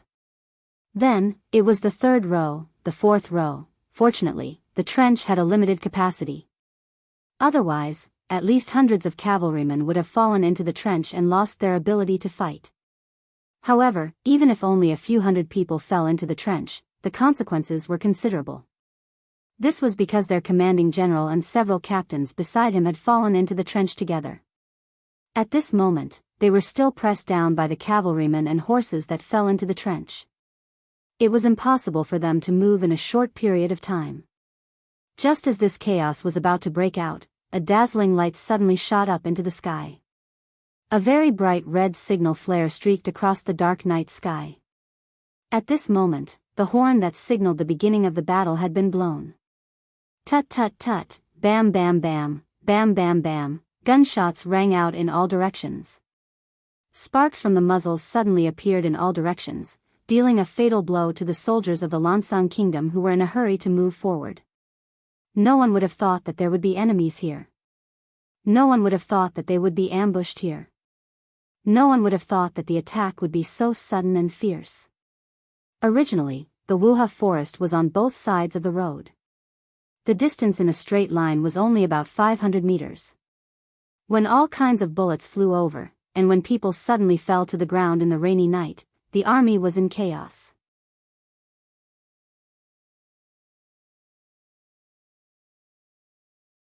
Chapter 5:19. It seemed to be an instinct. When people encountered an emergency, their first thought was to run.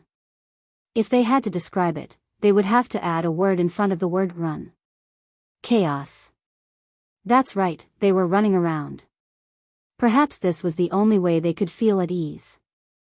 As long as they kept moving, they would feel safer and know that they were still alive. However, they did not know that there were 3,000 landmines buried around them. Although the number was not considered a lot, it was much less than the 10,000 landmines that Yang Chendong buried in the Liangshan rainforest to deal with Ruanyongyang. However, it was in the middle of the night, and under the sudden attack, when one of the 3,000 scattered landmines was stepped on, the shock it brought was also very strong. Boom, boom, boom, boom, boom. The explosions were incessant, flames were everywhere, blood was flowing everywhere, and corpses were scattered everywhere. When all these scenes appeared, it was like a purgatory on earth. Human lives became the most worthless existence.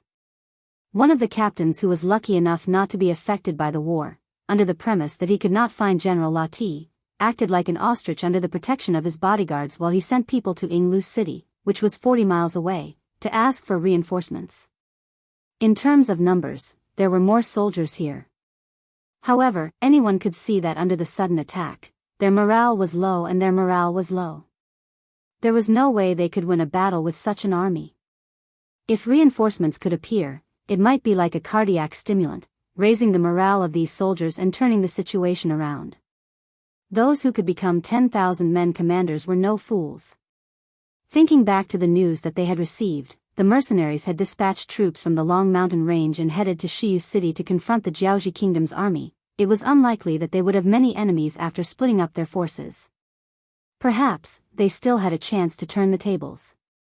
However, what the major didn't know was that his actions weren't salvaging the situation. Instead, he was destroying the last bit of hope that he had. The war was still going on. Under the continuous drizzle, there were still many Lansang Kingdom soldiers who were hit and fell to the ground, losing their lives. From time to time, there would be people who stepped on landmines out of fear. Not only did they pay with their own lives, but they also caused their comrades to be sacrificed. In such a chaotic situation, it seemed that there were enemies everywhere, and nowhere was safe. Even the 5,000 so-called elite godly archers did not have the slightest bit of combat prowess in the face of such a situation. In the darkness, they could only see tongues of fire shooting out from all around them, but they couldn't see where the enemy was. Every time they wanted to walk over to take a look, bullets would shoot through their bodies before they could even get close, causing them to fall one by one. After a few more rounds, and after throwing down nearly 500 corpses, they became much more obedient. They no longer dared to recklessly probe anything. Instead, they changed from standing to lying down. This was because they discovered that once they did so, their safety was much more guaranteed. This was because the bullets from the muskets wouldn't take care of them. This discovery gave more of the Lansang Kingdom's soldiers hope of survival. Therefore, in less than an hour, all the soldiers who were still alive changed from standing to lying down. Because of this, the outside environment became much quieter than before. Unless there was someone who didn't have eyes and wanted to escape, only then would there be a few gunshots. Otherwise, it was very quiet most of the time. Although it wasn't good to lie down on the ground at this time, and many of them were even soaked by the rain and water, but compared to losing their lives, this was of course a very good result. Battalion commander, they are all lying down and not moving. Feeling that the swaying figures in their line of sight began to decrease until there were almost none, an officer reported to Chinbo, very good, isn't this what we want to see? Tell the soldiers, don't waste bullets. As long as they don't move, we won't move either. When dawn comes, it will be time to reap the fruits of victory. Now it's up to Chunyang and Sergeant Su. Chinbo said calmly, but if one listened carefully, one could hear the sense of relief in his tone. Although the plan was very thorough, and they had set up an ambush here 3 days in advance. But before seeing the results, his heart had been hanging in the air. Now that there was finally a result, and it was a very good result, it was no wonder that his mood was much more relaxed. Yinglu City. As the temporary resting place of the Lansang Kingdom's reinforcements, this place was very safe. Even though General Lati had led the troops out, there were still 5,000 Lansang soldiers and 2,000 Jiaoji soldiers. A city with less than 40,000 permanent residents actually had 7,000 soldiers. This ratio was already very high. This made it so that the residents here were not too affected by the battle outside. Even if there was news that the Jiaoji Kingdom's capital had been taken over by the mercenary army, it was the same. This was because there was also news that King Lili was mobilizing a large number of troops to counterattack. Adding on the fact that 100,000 Lansang soldiers were stationed in this city, there was nothing to be afraid of. Not to mention that the mercenary army only had around 10,000 people. Since the residents were not afraid, the soldiers were even more so. Especially after General Lati led the 95,000-strong army to battle, the 7,000 soldiers who stayed behind to guard the city were living like the masters of the city. Other than closing the city gates to prevent accidents, they had been eating and sleeping for the past few days. Occasionally, they would gather together to gamble. Life was not too good. In actuality, the 5,000 people who stayed behind did not have much battle strength, and they were the weakest of the 100,000 people. As such, they did not have any military discipline. They all knew that the other soldiers had gone with the general to do meritorious deeds, and only they stayed behind. They were people who had been abandoned, and since it was like this, they decided to go all out. Adding on the fact that it had been raining for the past few days, they could drink some wine, sleep some well, and gamble some money. However, this good life was quickly disrupted. News came from the front lines that because the mercenary army had suddenly attacked the Lansang Kingdom, General Lati would no longer help the Jiaoji Kingdom and would instead go back to help his own kingdom. Moreover, he might return to the city today, so wouldn't their good days be over? Since the general was coming back, the soldiers put away their playful attitude, cleaned the barracks, and prepared food. For the entire day, the 5,000 people were very busy. Just when they were almost done with their preparations, a cavalryman suddenly arrived at the city gate with an unbelievable piece of news. General Lati and nearly 100,000 soldiers had been ambushed and suffered heavy losses. When the news came out, many people were in disbelief. If the cavalryman who came was not a Chiliarch, and he was indeed one of their own, some of the soldiers would have doubted the authenticity of this news. Hurry up, the army is still fighting with the enemy, and we need your help now. The Chiliarch shouted at the top of the city gates. As if he was afraid that these people would delay the battle, he even shouted, "Weren't you guys regretting that you couldn't go with the army and get military merits? Now that the merits are in front of you, do you dare to fight for it?" The Chiliarch was still shouting, using his own method to provoke the 5,000 soldiers who stayed behind to guard the city. About 200 meters away from him, a few figures were lying on the ground, watching everything closely. Although it was still raining and the ground was already muddy, there were still mosquitoes flying around. Sometimes, there would even be some mosquitoes flying around in front of their faces, looking for opportunities to bite them from time to time. However, these black shadows just lay there motionless, like statues. To be able to not be affected by external factors, to have such iron discipline, who else could they be but the most elite soldiers of the Cold Vanguard Army? In fact, there were at least 200 of these black figures on the ground outside Yinglu City's East Gate. They were formed by the scouts of the 2nd Regiment and the 1st Company of the 2nd Battalion. They arrived when the sky turned dark. Under the cover of the rainy night, they crawled slowly to the city gates, and then found a good place to hide. At the place closest to the east gate, the few figures lying on the ground were the commanders of these 200 men. They were the scouts commander Su Yunsheng and the 2nd Battalion's 1st Company's commander Chen Yang. The order they received was to take down Yinglu's city and wipe out the 7,000 enemies in the city. Since Chen Bo had made a military order in front of Yang Chendong, saying that he was going to wipe out the 100,000 soldiers of the Lansang kingdom, then the 5,000 Lansang soldiers guarding the city naturally had to be wiped out. Otherwise, wouldn't it be imperfect? However, the disparity between 200 and 7,000 was still a little too great.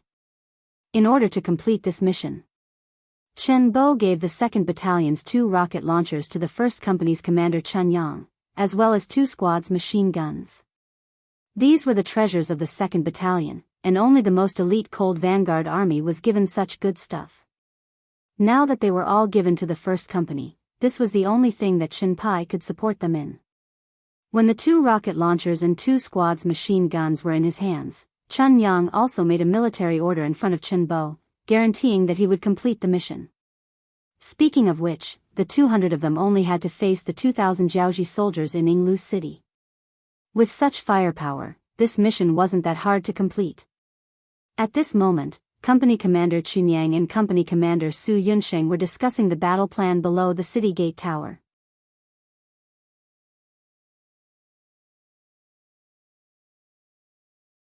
Chapter 520. Even though they were all company commanders, they seemed to be of the same rank. However, because Su Yunsheng was a scout company commander directly under the regiment, his name was even registered with the 6th young master. In comparison, Chunyang, the company commander of the main force, was half a level lower. Because of this, Chunyang spoke in a negotiating tone. Company Commander Su, do you think we should first take control of the East Gate, then quickly take down the Jiaoji general's residence? I think so. After thinking for a moment, Su Yunsheng nodded and added, I'll leave the East Gate and the general's residence to your company. I'll take the scout company to take control of the North, West, and South gates. We'll try to take control of the entire city in the shortest amount of time. Chunyang was waiting for this sentence. He immediately said to Su Yunsheng with a face full of gratitude, Thank you, Company Commander Su. No need to be so polite. We're all completing our mission. Su Yunsheng smiled and said in a low voice, The city gate is open. Yinglu city's east gate was indeed open. After this Chiliarch arrived on horseback and explained the situation, the 5,000 Lansang soldiers in the city finally decided to come out and help. Speaking of which, they were all from the Laoting tribe. Many of the soldiers were related by blood. They definitely wouldn't leave their loved ones in danger. The 5,000-man troop was a long line in the darkness. From the moment they left the city to the moment they all walked out of the city, it took them more than an hour. When the last batch of Lansang soldiers walked out of the city gate, the dozen or so Jiaoji soldiers in charge of security prepared to close the city gate. However, these people had no idea that their lives had already begun the countdown. The moment they pushed the city gates with all their might, wanting to close them, over 10 black figures jumped out from behind them. It was as if they had appeared out of thin air. Then, a cold light flashed, and streams of blood gushed out. Then, over 10 people slowly fell to the ground. The scouts acted. They were already prepared and quickly took care of the Jiaoji soldiers who were trying to close the city gate. Then, 2 companies of elites rushed out of the east gate to the key locations in Yinglu city. No one would have thought that the mercenaries would attack Yinglu city in the middle of the night. Most of the 2,000 Jiaoji soldiers in the city had taken off their uniforms and were preparing to rest. But then, several gunshots rang out from outside. There's a situation. The gunshots startled the Jiaoji soldiers, and they hurriedly put on their clothes. Then, they grabbed their weapons and tried to rush out of the camp. Those who ran faster became the first batch of soldiers to walk out of the barracks. There were many figures in the dark.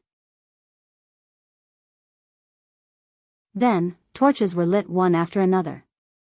However, before they could illuminate the dark night, a series of rapid gunshots were heard. This was the sound of the squad's machine gun firing. This kind of gun that could fire 600 bullets in a minute was like a divine weapon in this era. Once he took it out, he would definitely be able to kill in all directions, and it would be difficult for him to find a worthy opponent. A series of gunshots rang out, and the first batch of Jiaoji soldiers fell into a pool of blood. Even when they were dying, they didn't understand what had happened. The dozens of Jiaoji soldiers who died were like role models, causing the other Jiaoji soldiers who wanted to rush out to stop. They were all frightened by the scene in front of them. This fear made them lose the courage to rush out of the camp, and they didn't even have the strength to light the torches. There were at least 1,500 Jiaoji soldiers in the camp. When they were scared into staying in the camp and didn't dare to come out, the matters outside were much easier to handle. Other than the 2 Lingfeng platoons who stayed outside the camp, Chang Chunyang led the remaining platoon of soldiers and charged into the general's residence. The gunshots outside caused the gates of the general's residence to be tightly shut from the inside. General Ling Lu's shouting could be heard from the inside. However, the tightly shut door was no different from a piece of paper in Ling Feng's eyes. He saw Captain Chunyang reach out and take the rocket launcher from a soldier. Then, with a loud bang, the tightly shut door was blown apart. The Jiaoji soldiers who were using their bodies to push against the door were sent flying. A few of them had already closed their eyes and stopped breathing while they were flying. Charge! After the door was blasted open, Chunyang pointed his hand forward and the valiant cold vanguard soldiers entered in a single file. A series of gunshots rang out, and in less than the time it took to drink a cup of tea, the general's residence was captured. Even General Ling Lu had become a corpse on the ground. If the general's residence was opened by brute force, then the Jiaoji soldiers on the western, southern, and northern city towers were beaten into submission by a roll call. To be able to become a scout, not only were they physically strong, their observation skills were also top-notch. Their training had taught them what it meant to protect themselves and attack the enemy at the same time. Therefore, they understood the value of life. When Company Commander Su Yunsheng gave the order to the 3 platoons to attack freely, they actually chose the same method.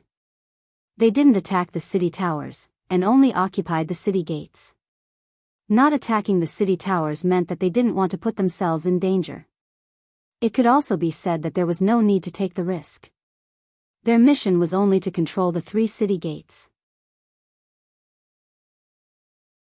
Since that was the case, they only needed to prevent the Jiaoji soldiers from coming down. Therefore, when they arrived at the city gates, the Jiaoji soldiers with torches became their targets. Every time a gunshot rang out, a figure would fall to the ground. After a dozen Jiaoji soldiers with torches were killed, the other Jiaoji soldiers learned their lesson. They extinguished the torches in their hands and found a corner to hide. The strength of the mercenaries had completely frightened them. At this moment, not to mention rushing down the city gates, they didn't even have the courage to stand up and check the situation. The 3 city gates fell into the hands of the scout company just like that. As the 4 city gates, the general's residence and the barracks were controlled, the Lingfeng platoons and the scout company had basically taken control of the entire Yinglu city. The 5,000 Lansang reinforcements who were completely unaware of all this were still rushing forward with all their might. As they got further and further away from Yinglu city, as they got closer and closer to the place where General Lati was ambushed, sporadic and light gunshots finally entered their ears. Quick, it's right in front. The Chili Arch who reported the news pointed at the battlefield 2 to 3 li away and shouted loudly. The enemy's reinforcements are here. In the dense forest, the 2nd Battalion Commander Chen Bo used his night vision binoculars and saw this scene. He then said to the messenger beside him, "Inform the 2nd Company to open up an opening and let these people in. Tell them, they are allowed to enter but not leave. If one escapes, I will punish him." "Yes, Battalion Commander." The correspondent replied before turning around and running out. Not long after, the 2nd Company opened up an opening and the 5,000 Lansang soldiers charged into the encirclement. At the same time, they stepped into the gates of hell. Why is it so quiet? The moment they entered, the 5,000 reinforcements felt a sense of fear spread through their bodies. Logically speaking, there were close to 100,000 Lansang soldiers here. Even 100,000 pigs couldn't be killed in such a short amount of time. Furthermore, these were young and strong soldiers with their own thoughts. The moment this thought flashed through their minds, reality told them the answer. Behind them, dense gunshots rang out from the left and right. The 5,000 reinforcements who became the target became the center of the battlefield at this moment, becoming the point where the bullets poured out. The original Lansang soldiers already had experience after many people died. That was, if they could sit, they definitely wouldn't stand. If they could lie down, they definitely wouldn't sit. Therefore, when 5,000 targets suddenly appeared on the battlefield, it was obvious what would happen. There was no need to aim too much. After all, the 5,000 people standing there were too obvious a target. The gunshots were already continuous. Extinguish the torches and lie down on the ground. The Chiliarch, who was lying on the ground like an ostrich, saw that at least a few hundred of his brothers had died in a very short amount of time. At the same time, he couldn't help but cry out loudly. Fortunately, his reaction was very fast. After getting up and shouting, he immediately lay down on the ground again.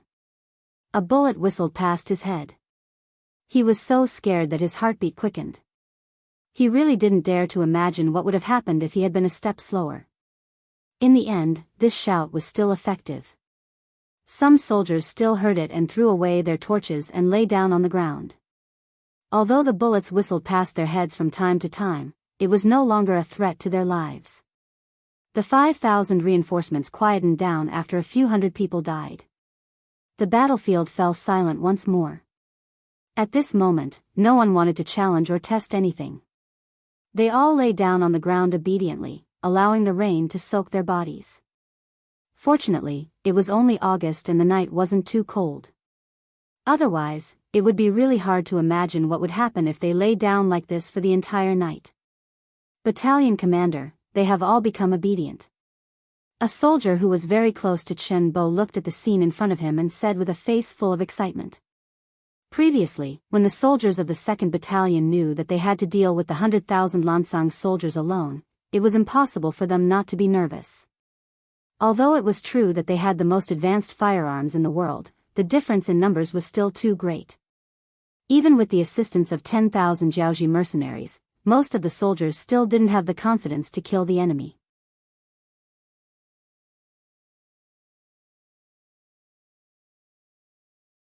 Chapter 521. Until now, seeing that the Lansang soldiers were scared out of their wits, their morale was completely gone. They were like obedient sheep lying on the ground without moving. Only then did they relax. The joy of victory also boosted the morale of the soldiers and increased their confidence.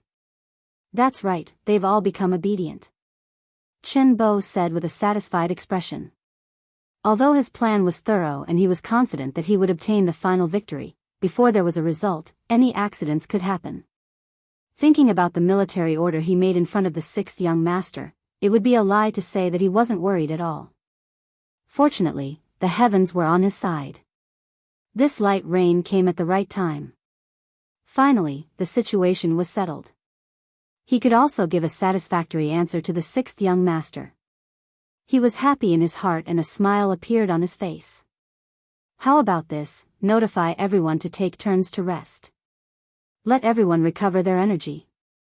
There will be a bigger test waiting for us at dawn. Right now, they were just surrounding these people. As for whether they could take them all down, there were still many things to be done. Of course, the next battle wasn't a big battle.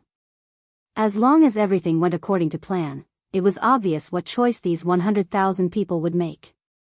When people were sleeping, time would often pass very quickly. However, it was also night time. Lying in the water and lying in the mud, that feeling was completely different. It wasn't an exaggeration to say that a day felt like a year. No matter if they were lying down or lying down, the feeling of being soaked in the rain wouldn't be too good. Not to mention, the light rain didn't seem to have any intention of stopping. Not only that, there was a moderate rain in the middle of the night. That feeling was really uncomfortable. Even so, no one couldn't endure it. Because everyone knew that if they dared to stand up at this time, they would definitely become the target of the muskets. The worst thing was that even if they stood up, they didn't know where to run to. Originally, they had retreated by running all the way back. Their bodies were very tired. In addition, they didn't eat much. Under the hunger and sleepiness, their spirits were not good. In such an environment, they could not sleep even if they wanted to. Thus, when the sun began to rise, the morale of the 100,000 Lansang army had already dropped to the lowest point. The summer days were long to begin with, so the sun rose earlier in the morning.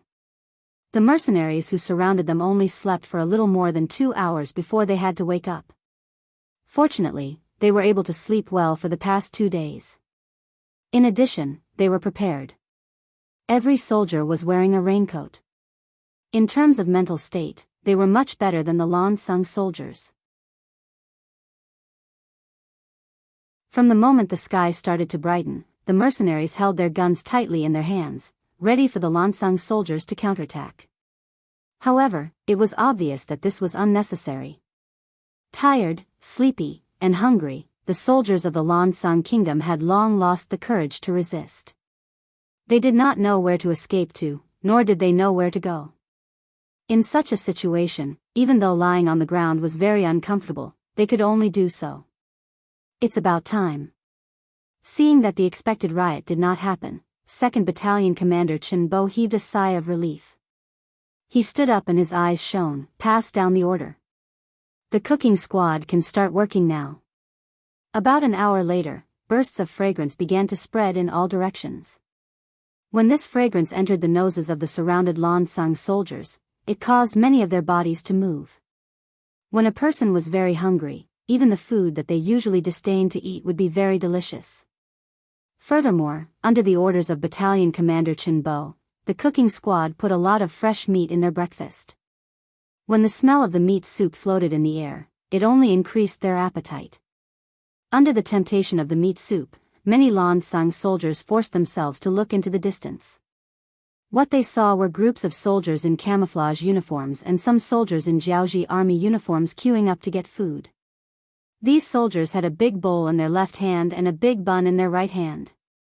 They were drinking the soup and eating the bun, looking extremely happy. Rumble. At this moment, someone's stomach rumbled. When this rumbling sound rang out, no one laughed at him. On the contrary, when everyone looked into the distance, they could not help but swallow their saliva. It was clear that this scene was not small to them. After another hour, the mercenaries took turns to eat a hot breakfast. To them, in the 3 days that they were hiding here, they had been eating instant noodles, ham sausages, and all kinds of canned food. Although it was not a problem to fill their stomachs, it was not as good as eating hot food. The mercenaries all ate a hot breakfast and were all full. Then, they returned to their respective teams and continued their surveillance work. The only difference was that the pots that were cooking the soup didn't seem to have any intention of stopping. Under the dozens of temporary tents, the soup was still steaming, and the aroma was everywhere. When a new pot of broth had been boiled, and a new pot of steamed buns had been piled up, 2nd Battalion Commander Chen Bo took out a simple loudspeaker and began to broadcast his voice. Soldiers of Lansang Kingdom, I believe that many of you can understand what I am saying. Of course, if you don't understand, it's fine. You can ask the people around you who understand Chinese. Standing on top of a tall post with one hand on his waist and the other holding a megaphone, Chen Bo shouted loudly. Lansang Kingdom was the Lao's protector of the Great Ming Dynasty. Naturally, there was no lack of people who understood Chinese. Because of the influence, there were very few people who did not understand Chinese. Noticing that everyone was looking at him, Chen Bo first laughed and then continued to shout, "Soldiers of Lansang Kingdom, there are only 2 paths in front of you. The first is to stubbornly resist and die. The second is to immediately surrender and live.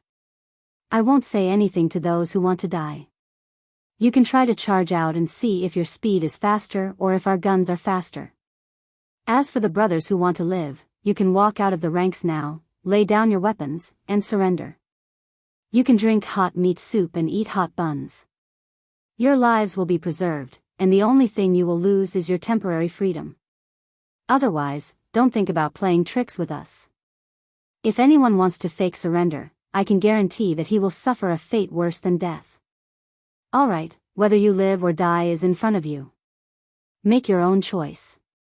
Passing the megaphone in his hand to the signaler, Chen Bo waved his hand and 2,000 Jiaoji mercenaries walked out. Each of them held a long blade in their hands. 200 people in a group stood beside a large pot, ready to accept any surrender at any time. 10,000 people wanting to subdue 100,000 enemy soldiers, it was like a fantasy story. After a night of rain, coupled with the fact that he was tired and hungry, Chen Bo did it just like that. Without any fighting spirit, the 100,000 Lan Xang soldiers without a leader were like docile little sheep. Seeing a tiger open its bloody mouth, they could only surrender. One by one, the Lan Xang soldiers climbed up from the ground in a sorry state. Their bodies were covered in mud as they walked over weakly. Of course, even if it was 100,000 broken soldiers, it was still 100,000 lives. If they were not careful, it could lead to irreversible consequences. In order to ensure that these surrendered soldiers were obedient, the surrounding Ling Feng and auxiliary soldiers no longer hid. Instead, they took the initiative to walk out. From time to time, they would even fire a shot into the sky to intimidate the surrendered soldiers who had other ideas. It was clear that Chen Bo was overthinking things. Under the starvation, the Lan Xang soldiers who had lost their fighting spirit only thought of one thing, and that was to survive. How could they dare to have other thoughts? Furthermore, if they wanted to surrender, they had to throw away the weapons in their hands. If they did not even have weapons to defend themselves, how could they resist? Just like that, the surrender ceremony of less than 100,000 soldiers went unexpectedly smoothly. What made Chen Bo very satisfied was that there was also news from Yinglu City. Su Yunsheng and the Spring Sun Company commander did not disappoint him and successfully took down the city.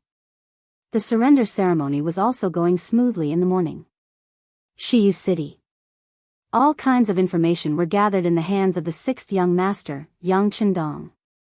After knowing that Commander Nie Tong's plan to lure the enemy was successful and that Lei Xiai's troops had returned to Yinglu City, Yang Qindong knew that the Lan Xang Kingdom's reinforcements would not be a hindrance to his advance. Even if Chen Bo could not imprison the 100,000 soldiers, he could at least defeat them. Young master, Commander Chen must have made his move last night. Tiger's man analyzed the information and came to the same conclusion. That's right. Yang Qindong agreed. Then, he looked in the direction of Shiyu City and said, since Commander Chen has already made his move, then we should also have some progress on our side. Pass down the order, prepare to attack the city. The matter in Jiaoji needs to be resolved as soon as possible. At this point, Yang Qindong could not help but think of the information sent by the Security Bureau 2 days ago. The Southern Ming Imperial bodyguards actually went to Jianghu and took away his fourth brother. Although from the information, the other party's attitude was still considered polite when doing this. However, Yang Qindong knew that Zhu Qizhen did not have the courage to lower his face. Therefore, he only took away his fourth brother and did not immediately do anything. To put it bluntly, Zhu Qizhen was targeting him. He wanted to use this as a warning. However, Yang Qindong was not too worried. Although he was a little worried about his fourth brother's safety, he believed that as long as nothing happened to him, Zhu Qizhen would not be so stupid as to go against his fourth brother. After all, killing Yang Qindong would not benefit Yingzong at all. It would only force Yang Qindong to rebel.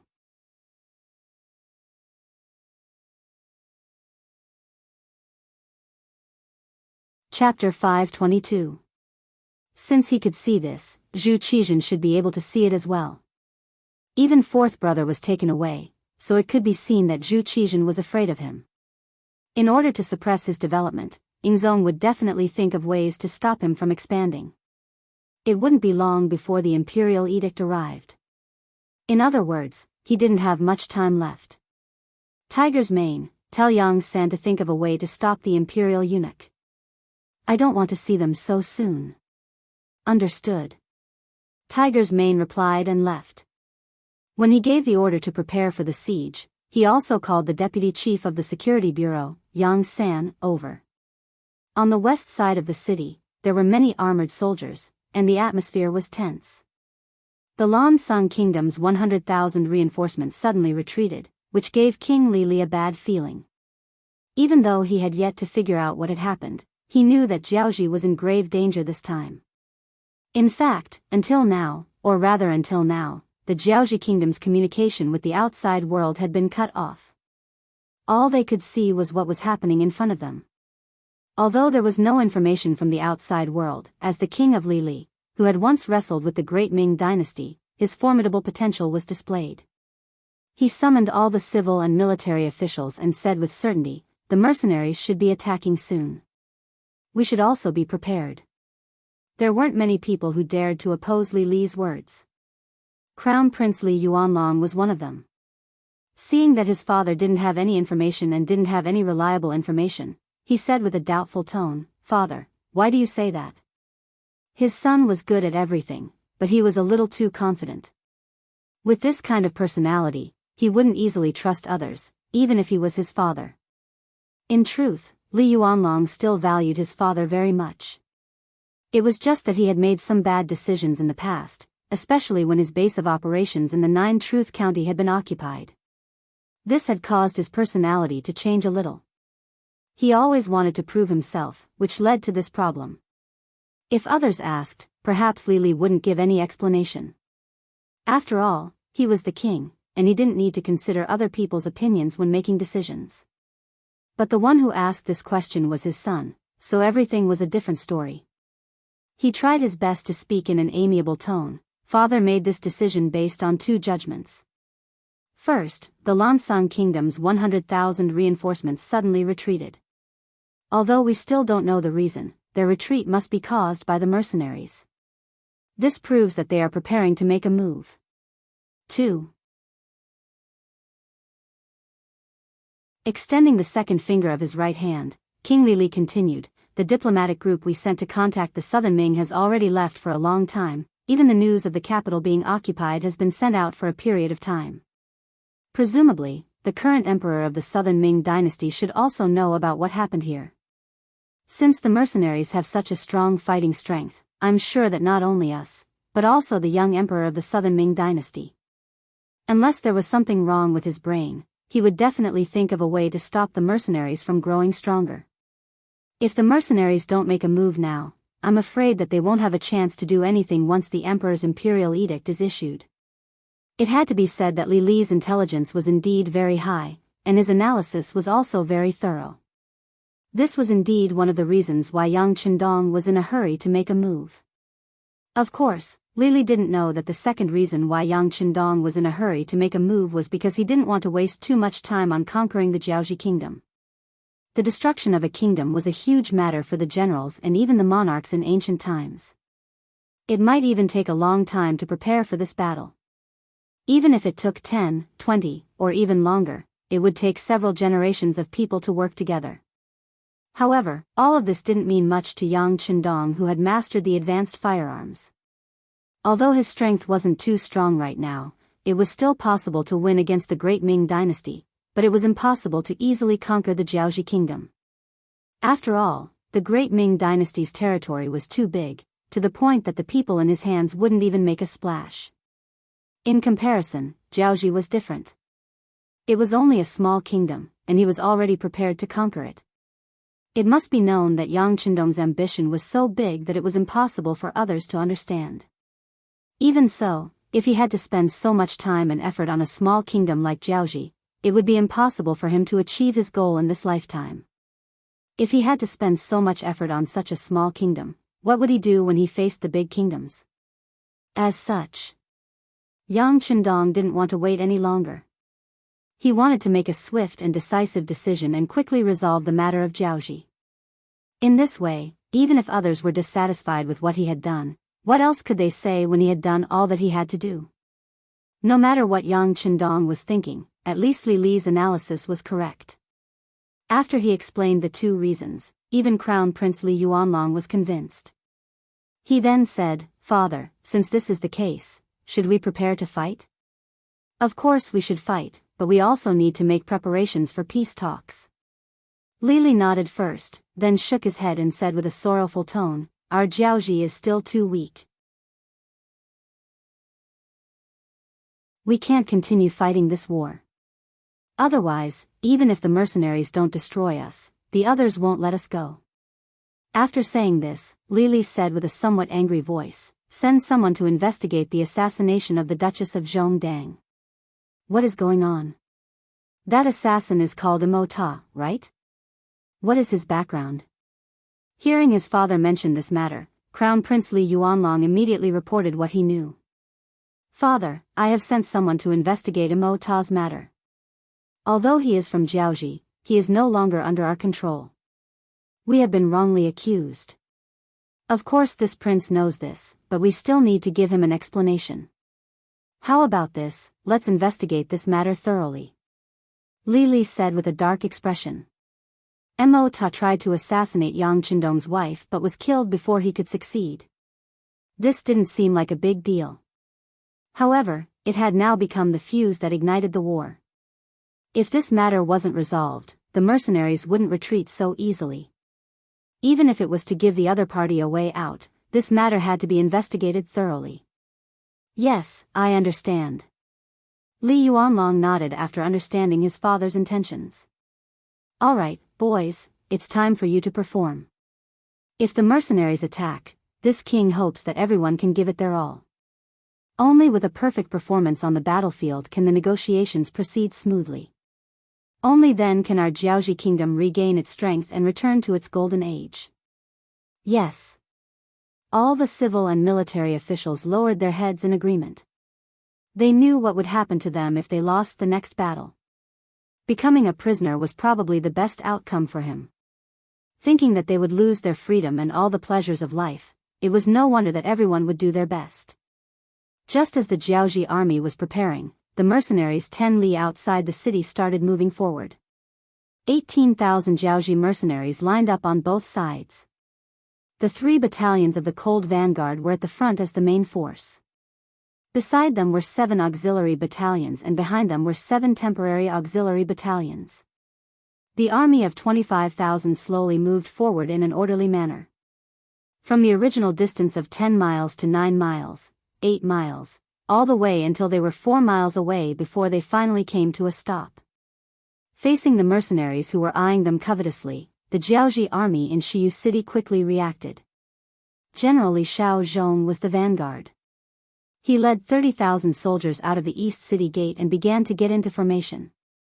If the mercenaries dared to move forward, they would charge forward and fight to the death. Li Shaozhong wasn't a general in the Jiaoji army and wasn't a famous general. However, King Li still sent him out as the vanguard. It was obvious that he was testing the waters. At the same time, he seemed to be telling Yang Qindong that he didn't intend to fight to the death. If there was anything, they could sit down and discuss it. How could Yang Qindong not see the goodwill shown by the Jiaoji army? Not only did he see it, but the people around him also felt the same way. For example, the commander of the 2nd Battalion, Luo Pe, smiled and said, "6th young master, it seems like they're a bit scared." Ha ha ha. Hearing the commander's words, the other officers also laughed loudly. Yang Qindong also had a smile on his face. However, the smile quickly disappeared and was replaced with determination. "Send 2 auxiliary battalions. Let's take care of them first." Fear wasn't the result Yang Qindong wanted. Looking at the history of China, weren't many foreign races like this? When you are weak, they will bully you without any hesitation. When you are strong, they will try to please you with a fearful look. This is the nature of human nature. The difference was that Yang Qindong wasn't as magnanimous. Of course, he wasn't magnanimous. Of course, he wasn't magnanimous. Speaking of which, he was very vengeful. Since they wanted to participate in the Great Ming's internal strife, they had to be prepared to go for wool and come home shorn. There was no such thing as a free lunch in the world. If you wanted to punch someone, you wouldn't let them hit you.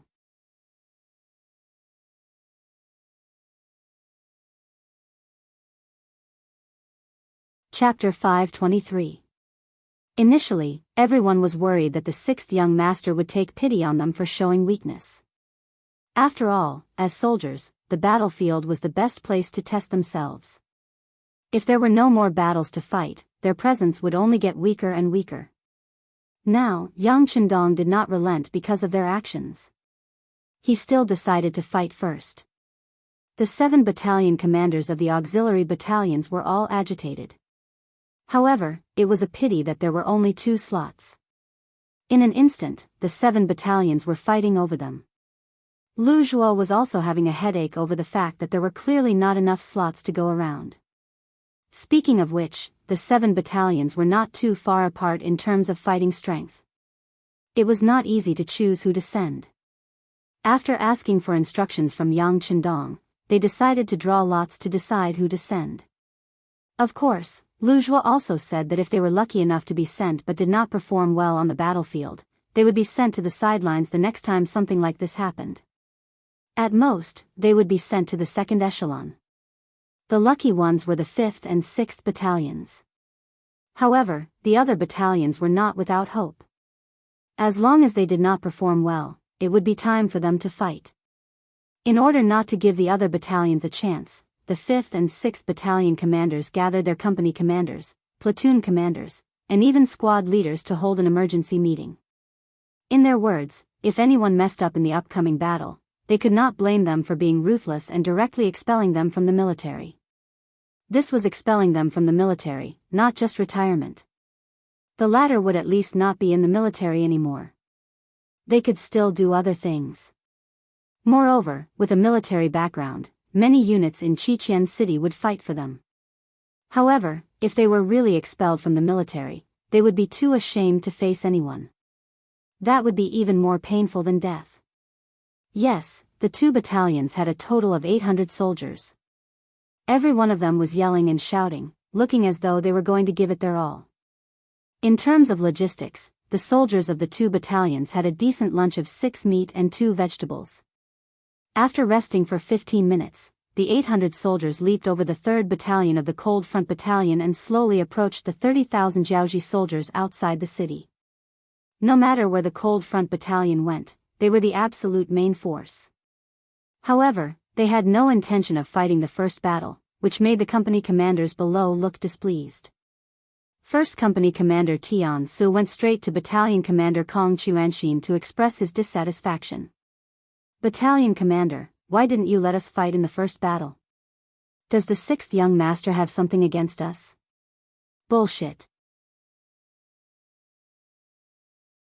Kong Chuanxin frowned after hearing this and shouted, bullshit. In comparison, Kong Chuanxin's temper was relatively good among the 3 battalion commanders of Cold Front 2nd Regiment. Although he didn't have the aura of a scholarly general like that of 2nd Battalion Commander Chen Bo, he was at least much better than 1st Battalion Commander Wu Sheng, who was a martial artist. However, at this moment, he couldn't help but curse. He couldn't be blamed for his temper. He was already upset that he hadn't used him in the first battle. He originally thought that the 1st Battalion was still in Langsun, waiting for the Jiaoji army to retreat, while the 2nd Battalion was outside Yinglu City, dealing with the 100,000 Lansang army. Naturally, the heavy responsibility of attacking Nanyu City would fall to him. He had even made preparations to mobilize his troops before the battle. However, who would have thought that the 6th young master wouldn't use them in the first battle and instead send out 2 auxiliary battalions? This disappointed him and made him angry. Now that the company commanders below were looking for him, it would be strange if he was in a good mood. Although he was angry, Kong Chuanxin knew that he couldn't bring his temper into the army. Therefore, after cursing, he said, don't think too much. The 6th young master definitely wants to use the steel on the blade. Don't you know that the enemy's general is just a nobody in the Jiaoji army? Against them, there's no need for a main force like us to fight. Therefore, we should be prepared to fight against their main force. That's what the cold front should be doing. Kong Chuanxin's thoughts were exactly what Yang Chendong was thinking. However, they were facing 30,000 Jiaoji soldiers, and they weren't even the strongest. They didn't see any iron shield soldiers or iron chariots. The enemy wasn't even the elephant soldiers or black soldiers. Why would he send out his strongest main force? Sending out 2 auxiliary battalions was already giving them a lot of face. Although it seemed like there was a huge gap between 800 and 20,000, Yang Qindong wasn't worried at all. The mercenaries had the most advanced firearms in the world. As long as they didn't rush over to fight the enemy in close combat, they had a high chance of winning even if they had 800 against 20,000. Just like in the later stages of the Ming dynasty, the small slave builders only had a few hundred cavalrymen and they were able to kill tens of thousands of Ming dynasty soldiers. If even they could do it, the mercenaries wouldn't have a problem. Back to the main topic. The 800 soldiers from the 2 auxiliary battalions walked out from the mercenaries and approached the Jiaoji army. Young Master Li was riding on his horse. When he saw that less than 1,000 mercenaries had walked out, he couldn't help but laugh coldly. These mercenaries are too arrogant. Do they really think that they are made of iron and can't be killed? Humph. Trying to shake my 30,000 strong army with less than 1,000 men? You are asking for death. I'll grant you your wish. Men, blow the battle horn. Charge and kill them. Although Li Shaozhong knew that the mercenaries were equipped with advanced firearms, he quickly suppressed his fear when he considered the fact that he had an advantage in numbers. As the order was given, the 30,000 Jiaoji army advanced step by step under the sharp sound of the battle horn. There were more than 10,000 soldiers, and there was no end to them. Outside the east gate of Shiyu City, when the 30,000 soldiers were spread out, the pressure they exuded was immense. At the very least, these Jiaoji soldiers were emboldened by this aura. With every step they took, they shouted the word kill. Their voices reverberated between heaven and earth, lingering for a long time without dissipating. On the east gate tower of Shiyu City, King Li and the Crown Prince were watching. When they saw that the mercenaries had sent out less than 1,000 men, they couldn't help but look down on them. Most of them were thinking that even if the mercenaries had advanced weapons, they were still too arrogant to use only 800 to fight 30,000. As long as these people charged in front of them, they would be able to kill the mercenaries with just a spit of saliva. Indeed, many Jiaoji people had such thoughts. On the other hand, the mercenaries also had the same thought. It was time for the auxiliary soldiers to show off their might. When the 30,000 Jiaoji soldiers began to move forward, the 800 auxiliary soldiers stopped moving. Then, one by one, the soldiers checked their weapons and ammunition. In just 10 seconds, all the soldiers picked up their guns and looked forward. In fact, they had already checked their weapons countless times before they arrived. Their actions just now were subconscious. 5th Battalion, targets 6 to 12 o'clock. Get ready. 6th Battalion, target 12 to 6 o'clock. Get ready.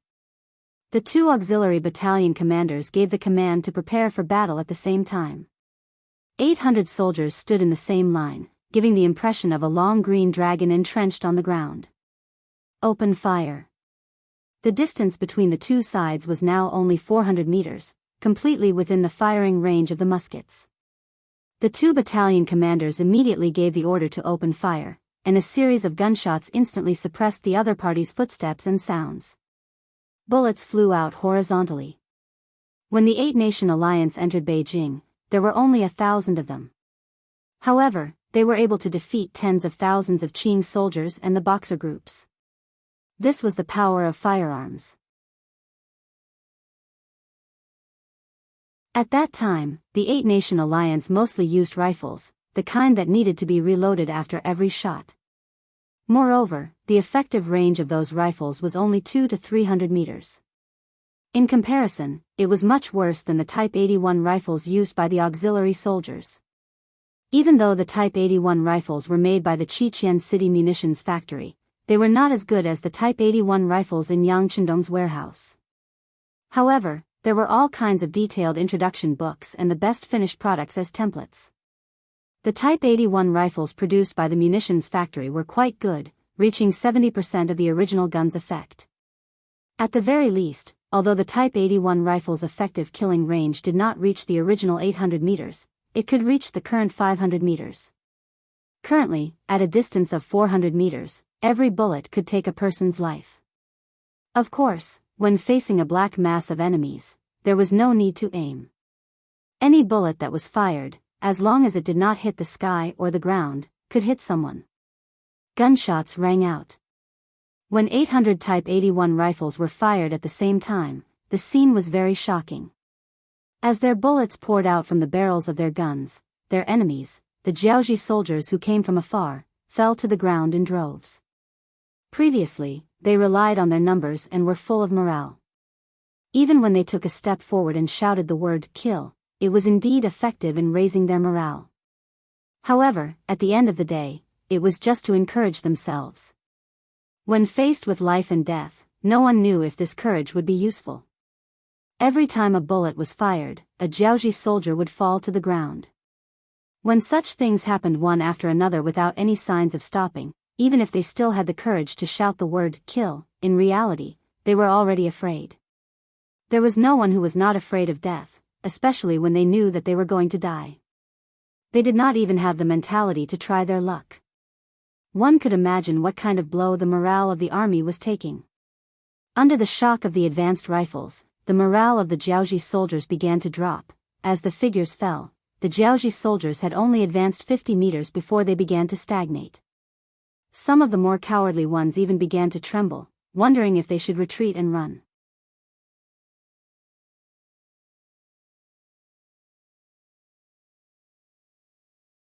Chapter 524. Death was scary to some people, but to do it despite knowing that death was inevitable would only make it even scarier. Idiot, charge. On top of the city gate tower, Crown Prince Li Yuanlong watched his soldiers die one by one under the mercenaries' guns. In fact, there were hundreds of people paying the price with their lives every breath. It would be a lie to say that he did not feel heartache. However, since they had already charged, there was no turning back. Since that was the case, they should be thinking about how to achieve victory. Without a doubt, how were they going to charge past the hundreds of enemies? The most important thing was to engage in close combat and reduce the effectiveness of the enemy's firearms.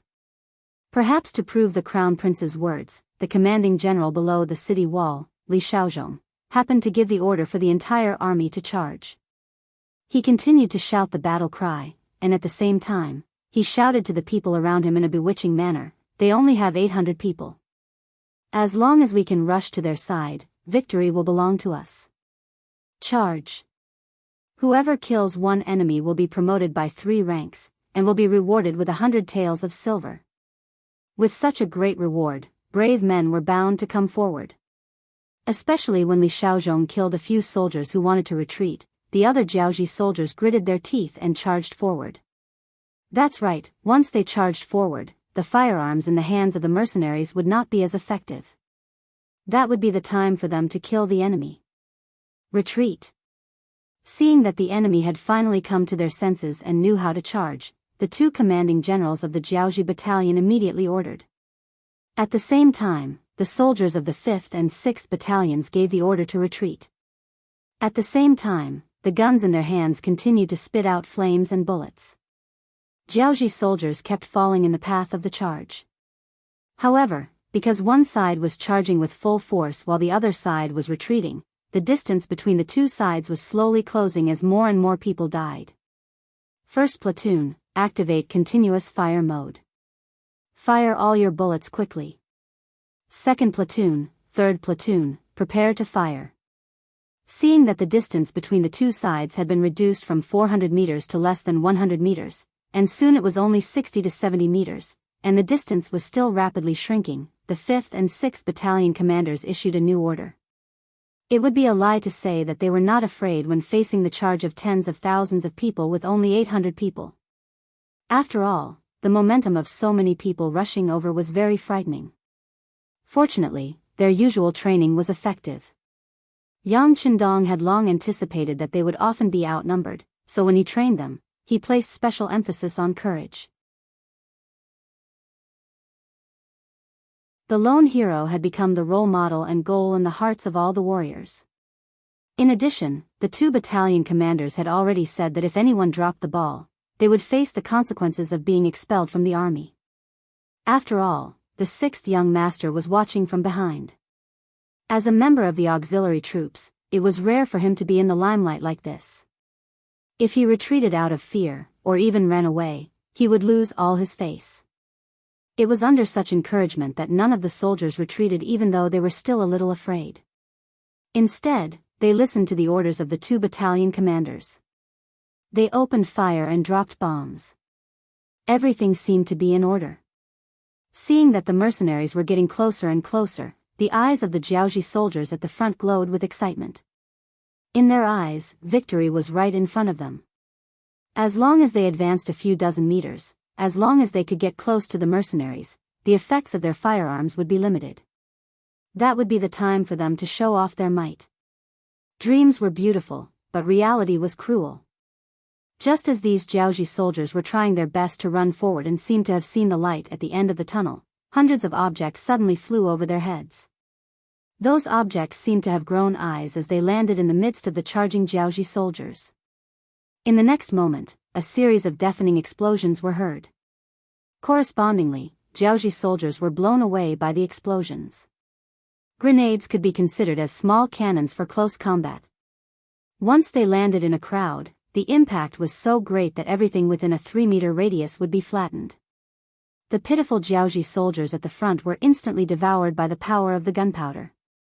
Tot-a-tot, the Type 81 rifles of the 2 auxiliary platoons were in continuous firing mode. In that instant, bullets rained down on the Jianghu soldiers.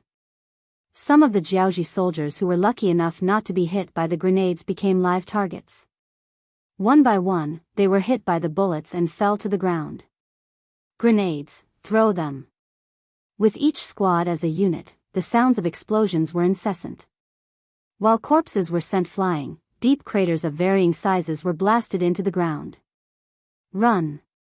No one knew which Jianghu soldier was the first to shout, but the Jianghu army that was charging forward with an aggressive momentum finally began to retreat. Especially when some of the soldiers realized that the explosive objects that were thrown on the ground had a limited range, they began to run even faster. The initial wave of ferocious attacks was thus suppressed. Chase and fire at the same time. Seeing an opportunity, the 5th and 6th Battalion commanders put away their grenades and raised their guns to give chase. The Jianghu soldiers behind them who were too slow to escape fell to the ground one by one. In the middle of the mercenary army, Yang Chendong observed all of this with his binoculars. A look of relief appeared on his face. Just a moment ago, he had already planned to send the other auxiliary battalions and even the main battalion of the Cold Front. After all, if the Jianghu soldiers had really reached them, the consequences would have been unimaginable. Such a loss was not something he wanted to see. Fortunately, the 2 auxiliary battalions did not disappoint him. They withstood the initial pressure and won the final victory. Of course, facing such an attack, Yang Chendong actually had a better idea. For example, he could casually take out a few powerful cannons from the warehouse. When the cannons were fired, the enemy's attack would be instantly neutralized. However, he did not do so in the end. He was not worried about how to explain the sudden appearance of the cannons. After all, the Cold Front soldiers had already treated him as a god. He did not need to explain anything to anyone. What he was worried about was that if he used the cannons this time, what about the next time? When he was not on the battlefield, what would happen if the mercenaries wanted to attack the city or even destroy the country? It was impossible to have the help of the cannons every time. Without chariots, not to mention the difficulty of transporting such a thing, if such a treasure fell into the hands of the enemy, the consequences would be fatal. Of course, it was necessary to use the cannons appropriately. After all, the Cold Front would need to be equipped with a certain number of cannons in the future. However, even if they were to be used, they would have to be used on the blade. On the battlefield, as the mercenaries retreated, the 2 auxiliary battalions began to counterattack.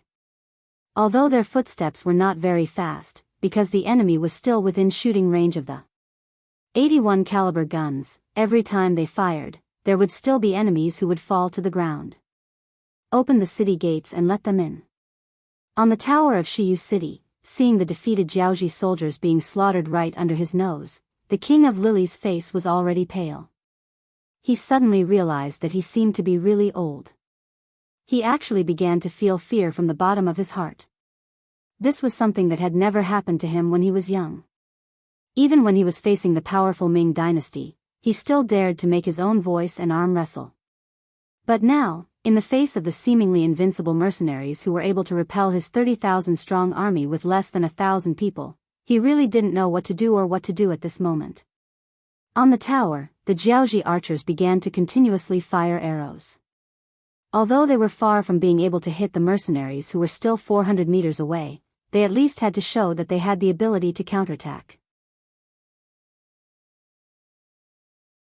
The east city gate was already wide open, allowing General Li Shaozhong and his defeated soldiers to successfully enter the city.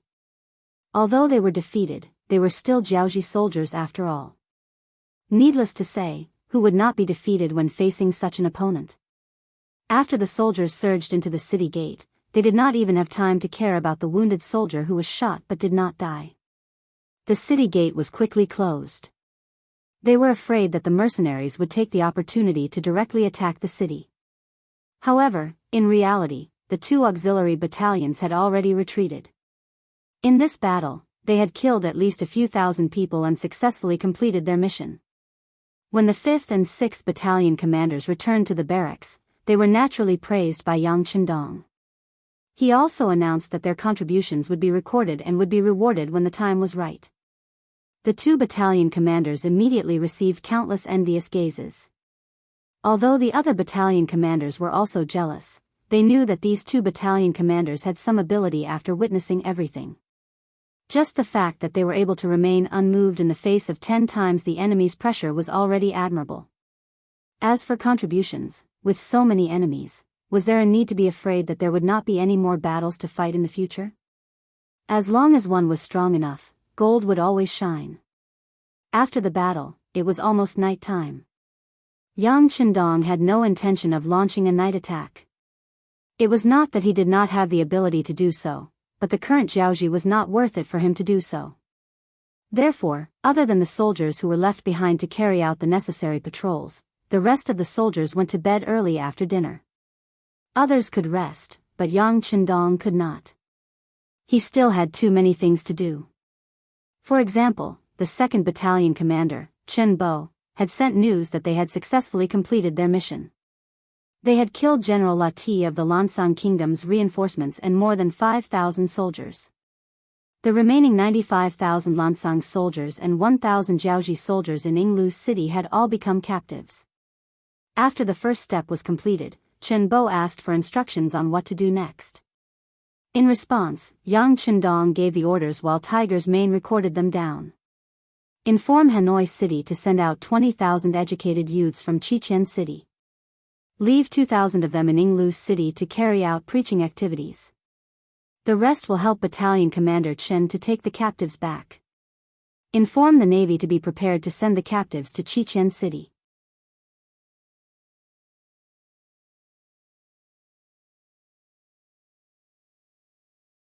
Chapter 525. After dealing with the matter of Yinglu City in a decisive manner, he picked up another piece of information to read. When he saw the information, Yang Qindong couldn't help but laugh coldly. The information came from the Southern Ming Empire's imperial palace. The person who sent the information was one of the chief eunuchs, Mao Mu.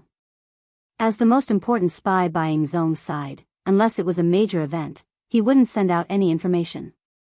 Since the information came from him, it must be very important. Just like what was recorded in the information, Yingzong actually listened to the opinions of his ministers and wanted to borrow money from Yang Qindong.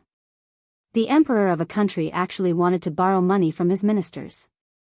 Wasn't this a very comical matter? However, it happened now, and Yang Qindong became the main character of this matter. Obviously, one of the ministers didn't like him and wanted to smear some medicine on him. In addition, the Southern Ming Empire had just separated and their foundation wasn't very solid. Then, there was civil strife in the south. When they quelled the rebellion, they spent a lot of money.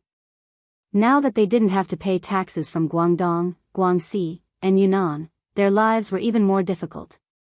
At this time, they had to recruit 1 million more soldiers. The amount of money they needed to spend was uncountable. The treasury was running out of money. Someone suggested that they could borrow money from Yang Chendong. After all, this person had set up a bank in Beiming. It was said that his savings had reached more than 40 million taels. It shouldn't be a problem to borrow 20 to 30 million taels. Zhu Qizhen, who was lacking money, felt that this seemed to be a feasible path after hearing the suggestions of his ministers. He decided to let the eunuch in charge of announcing the edict tell Yang Chendong to stop sending troops to Jiaoji. Then, he would ask him to lend money to the Southern Ming Empire to tide over the current crisis. Mao Mu said this in the information. After being sent by the Security Bureau, the information was first placed in front of Yang Chendong. Seeing that this was simply wishful thinking, Hu Mang wanted to throw the report away the moment he saw it. However, considering that this matter was not known to the young master, once the imperial eunuch from the Southern Ming Empire arrived, wouldn't he be unprepared? Thus, in the end, this piece of information still appeared in front of Yang Chendong. Now that he saw Yang Chendong laughing while holding the information, Tiger's Mane suggested, "Young master, I think Zhu Qizhen's head must have been kicked by a donkey. This is just wishful thinking. We don't have to pay attention to it." Yang Chendong also said that his head had been kicked by a donkey. He used it to describe those ignorant people who made ignorant decisions. When the mercenary officers heard it, they felt that the description was very appropriate, so they often used it. Hearing Tiger's Mane's suggestion, Yang Chendong tilted his head and looked at him. "Do you also think that Zhu Qizhen's head is rusty?"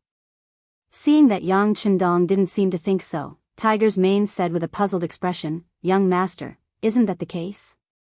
Even an idiot can see that he wants to strengthen the Southern Ming Empire. With our development, it is only a matter of time before we become enemies. If we help them now, isn't it the same as creating a powerful enemy for ourselves?" It was no wonder that Tiger's Mane said this. Originally, when Yang Chendong was building an army in Qiqian City, they didn't understand the young master's intentions. After all, the great Ming Empire was too powerful in their eyes. They were so powerful that they couldn't be shaken. They didn't even dare to think about it. However, after wiping out the Huang bandit army and conquering several cities in Jiaoji, they changed their minds. With such a powerful army and heaven-defying firearms, why couldn't they set their sights on something bigger? Didn't the ancients say that it was better to be a king than a general? Since that was the case, why couldn't they dream about becoming an emperor? Moreover, the great Ming dynasty was originally snatched from the Yuan dynasty, so it seemed reasonable for someone else to snatch it away from them. It had to be said that Tiger's Mane wasn't the only one who had such thoughts. Many of the high-ranking officers in the mercenary army also had such thoughts. It could be said that this had already formed a certain scale. This way, if Yang Chendong wanted to attack the great Ming Empire one day, there wouldn't be any resistance. However, in Yang Chendong's eyes, this wasn't the case. At the very least, he knew that the so-called one day was still far away from him. As for the reason, of course, it was because of the population. Before solving this problem, Yang Chendong really didn't want to fall out with the great Ming Empire. Otherwise, who knew how much effort and time it would take to solve these problems? Towards the great Ming Empire, Yang Chendong naturally couldn't be like how he was towards Jiaoji, where he could destroy a country and kill people at will. If he didn't use such extreme methods, it would take too much effort and time to solve the great Ming Empire's problem. With the idea of easy first and difficult later, Yang Chendong decided to put the great Ming Empire's problem aside for now. As long as he was strong enough, he believed that one day, he would be able to subdue the enemy without fighting. Since that was the case, he couldn't fall out with them. In other words, he really had to borrow money. Of course, lending money to the great Ming Empire wasn't all bad. For example, he could use this opportunity to raise some conditions. What did the great Ming Empire have the most? Naturally, it was the Han population. If he could use this to make a deal, Zhu Qizhen would definitely agree. If a large number of people could be used in an open and above-board manner, it would play a very positive role in accelerating the development of Crimson Castle, the entire Ryukyu Island, and even the entire Yang family's development. That was not something that could be achieved with just a few silver taels. In other words, the thing that Yang Qindong didn't lack the most right now was money.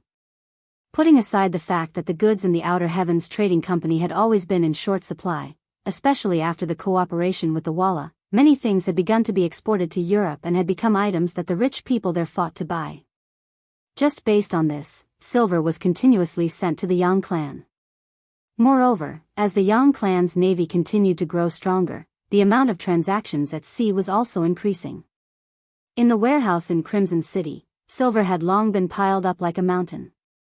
There was so much that he didn't even know how to spend it. If there was a chance in the future, Yang Qindong would consider using his own banknotes. After all, using silver as currency was somewhat wasteful. Just the silver itself would be consumed. Even with the assistance of the Yang clan's bank, the Yang clan's bank didn't exist everywhere. Banknotes weren't good for real circulation, but it would be much better if he could use banknotes instead. Of course, this was just an idea. There was still a lot of preparation work to be done. If it was done, the silver would be so much that he wouldn't be able to spend it all. He could lend it to the Great Ming Empire in exchange for a sufficient number of people. No matter how he looked at it, it was worth it. After having a rough idea in his mind, Yang Qindong put this matter aside. Since the person who was talking about this matter was the eunuch who came to announce the edict, it would take a long time for them to reach him. For now, it was more important to solve the problem of Jiaoji. Speaking of the problem of Jiaoji, Beta Persei, who was guarding outside the door, strode into the tent. When he saw Yang Qindong, he cupped his fists and said, "Young master, someone from Jiaoji is here. He says that he must see you." Let him in." Yang Qindong's face was calm. This was within his expectations. After all, it was reasonable for them to send someone to negotiate when the enemy was about to arrive at the city gates. However, he didn't know what the other party would say. Beta Persei left and quickly returned to the tent, bringing in a man in his 30s. When the man entered the tent, he first sized up Yang Qindong. A look of surprise flashed across his eyes. Then, he imitated the Han people and cupped his fists and said, "The Crown Prince of Jiaoji, Li Yuanlong, greets the Great Ming Empire's Duke of Loyalty." You're the Crown Prince of Jiaoji?" When Tiger's Mane heard his name, he was shocked. Even Yang Qindong's eyes darkened. However, they quickly returned to normal. He didn't know how many enemies and countries he would have to face in the future. It was just a small Crown Prince of Jiaoji. He was very satisfied with Tiger's Mane's performance. Li Yuanlong nodded and said confidently, "That's right, I'm the Crown Prince of Jiaoji." The battle during the day had already proven the strength of the mercenaries. Everyone knew that if this battle were to continue, it was very likely that the Jiaoji army would be the one to lose. Imagine, how could you hurt your opponent when you couldn't even touch their body? If you lost on the battlefield, you had no choice but to negotiate. Although you might have to pay a high price, it was still better than being defeated or even killed. However, who would be sent to negotiate with Yang Qindong became a headache for King Li. Instead of calling it a negotiation, it would be more accurate to call it a truce. Naturally, the ministers were unwilling to do such a task. On the other hand, some courageous young ministers wanted to seize the opportunity. However, their status was too low. Not only would they be looked down upon during the negotiation, they wouldn't be able to make the decision on many matters. In the end, after much consideration, King Li's gaze fell on his son. Whether it was in terms of status or charisma, this son of the Crown Prince was the best choice. In fact, Li Yuanlong didn't disappoint his father. When he saw his father looking at him, he took the initiative to stand up and take on the responsibility. That was why he appeared in the mercenaries' tent. "You're quite brave." Tiger's Mane was still in shock. Of course, this was said by Yang Qindong. This couldn't be blamed on Tiger's Mane. In the past, he was just a study companion of the 6th young master. To put it bluntly, he was just a servant of the Yang family. With such a status, it was inevitable that he would feel uneasy when meeting the Crown Prince of a country. On the other hand, Yang Chendong had interacted with the northern and southern emperors of the great Ming dynasty. Naturally, his horizons were broader. Although he was a little flustered by Tiger's Mane's appearance, he quickly calmed down.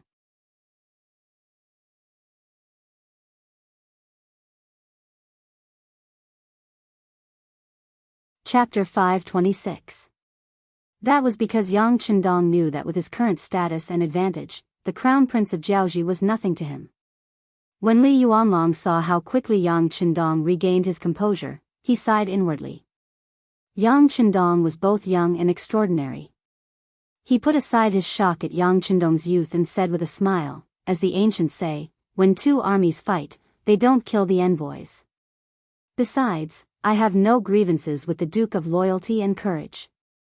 What use is there for you to take this crown prince's head? Why bother being an evil person, right? On the surface, he pretended to be indifferent, but the words that came out of his mouth betrayed him. He was afraid that Yang Chendong would really do something to him, so he first explained some principles, saying that if Yang Chendong targeted him, the consequences would be more harmful than beneficial.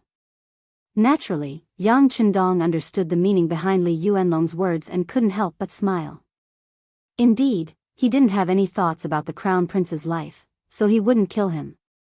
However, since Li Yuanlong had appeared in front of him so openly, it wouldn't be in line with Yang Chendong's character if he were to let him be too complacent.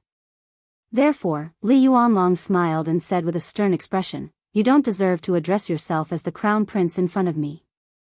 If there is a next time, you will be severely punished." When Li Yuanlong saw the smile on Yang Chendong's face, he thought that his words had struck a chord with Yang Chendong. Who would have thought that Li Yuanlong would suddenly fall out with him? Li Yuanlong then realized that he was indeed a little too comfortable just now. He immediately cupped his fists and said, "Yes, I am too used to addressing myself as the crown prince. It is my fault." With one sentence, Li Yuanlong, who had lowered his head, had already expressed his attitude and position, that was, he was really afraid of death and Yang Chendong's anger. Li Yuanlong was so cooperative and put his identity so low, which made Yang Chendong have a new level of respect for him. If this person was incomparably arrogant, even if he didn't kill him, he would humiliate him properly, or even scare him a little to make him lose face. But since the other party was so low-key, he couldn't be too forceful. Bullying a person who didn't dare to fight back was really not fun. "Alright, since you're here, take a seat.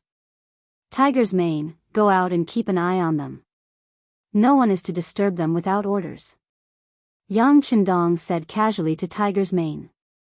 He wanted to see how sincere the crown prince of Jiaoji was. Tiger's Mane originally wanted to stay and protect the young master. However, when he thought of the young master's true strength, he knew that he was unnecessary.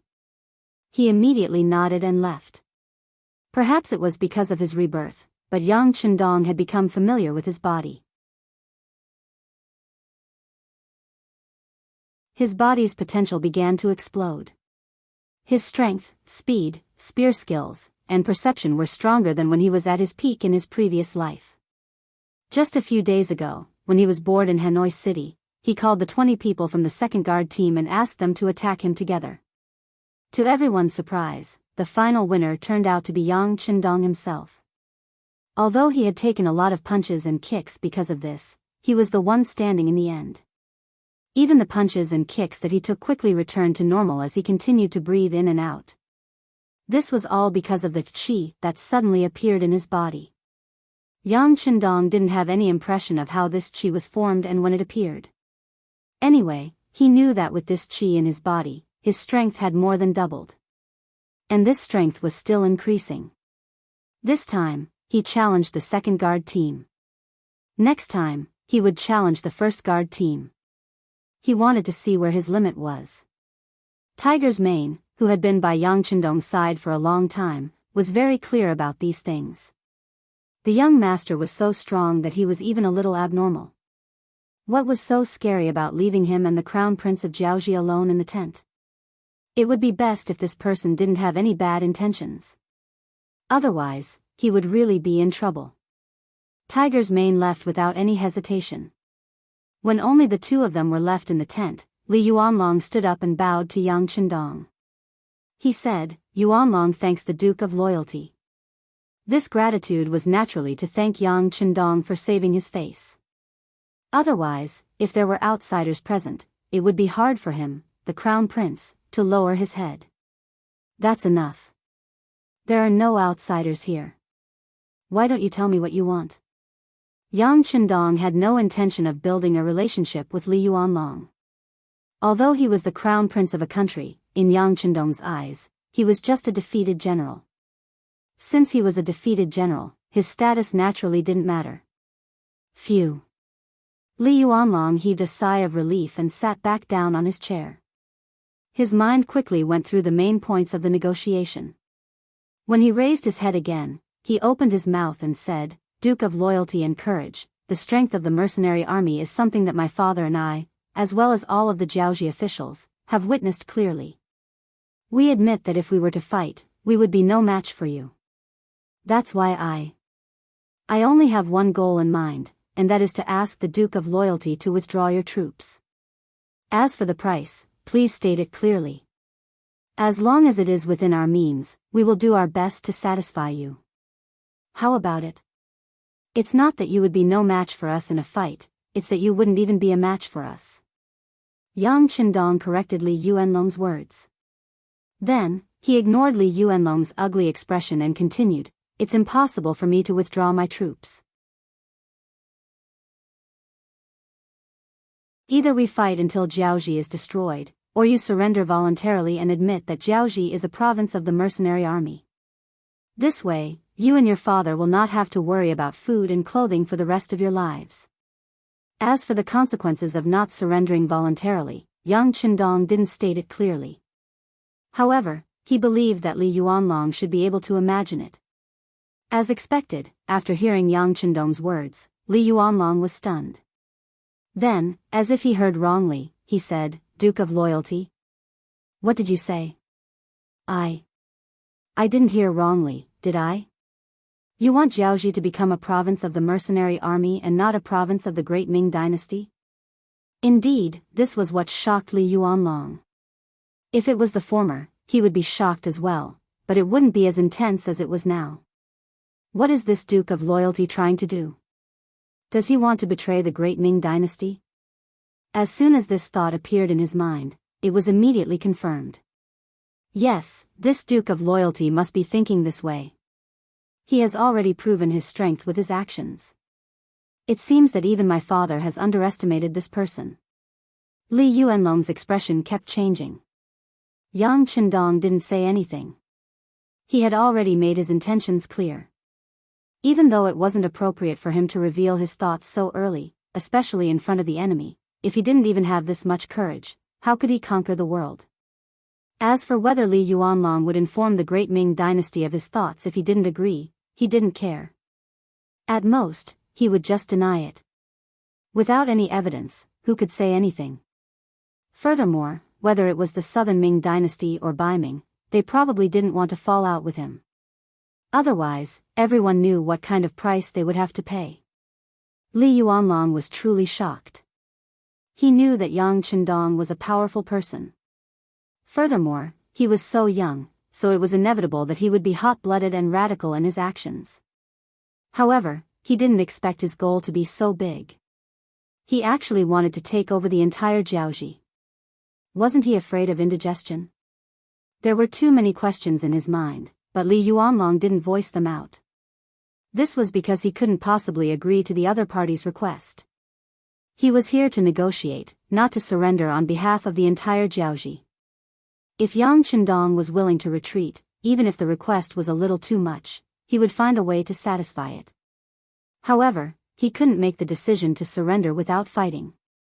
His status didn't allow him to make such a decision. Li Yuanlong was silent for a long time. When the shock in his heart subsided, he looked at Yang Chendong with a hint of expectation in his eyes and asked, Duke of Loyalty? Was there really no other way? As long as you retreat, no matter what request you have, we will do our best to satisfy it. What do you think? You can either surrender, and you and your father can still live a good life. Of course, you won't have any power. Or you can choose another path. Tomorrow morning, my mercenary army will attack the city. When that time comes, all of you will die without a burial place. Yang Chendong stared into Li Yuanlong's eyes and said seriously. At this moment, he definitely wouldn't give Li Yuanlong any hope or expectation. This was something that couldn't be changed from the first sentence he said. Seeing Yang Chendong's seriousness, Li Yuanlong knew that there was no way out. However, he could never agree to such a condition. He even wanted to stand up and yell at Yang Chendong at the moment. It was simply impossible. However, such a thought only flashed through his mind for a moment. He couldn't take his life as a joke. Although he was indeed happy to roar like that, once he angered Yang Chendong, he was afraid that his little life would be left here. This was not what he wanted to see at all. All right, this is a serious matter. I want to go back and discuss it with my father. Li Yuanlong took a step back and said. He didn't want to negotiate anymore. He just wanted to return to Shiyu City first. Sure. Yang Chendong nodded. This answer surprised Li Yuanlong.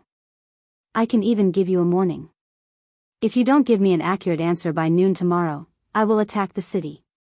When that time comes, you won't have a choice.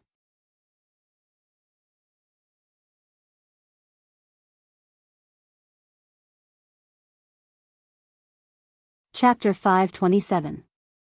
He originally thought that Yang Chendong would not let him go so easily. Who would have thought that he would allow him to leave just like that? Was this confidence? Or arrogance? But no matter what, it was best to escape from this place. Li Yuanlong immediately stood up and nodded. Rest assured, Duke of Loyalty, I know what to do. Li Yuanlong finally left. Until he left, Yang Chendong did not even stand up from his chair once. He only called for Tiger's mane outside the tent and asked him to send the Crown Prince of Jianghu away. If he did not do so, Li Yuanlong would not be able to safely return to the city. Tiger's mane quickly returned. Young master, I have sent him away. Returning to report was not the main reason. His main purpose was to ask about the negotiations and what the mercenaries were going to do next.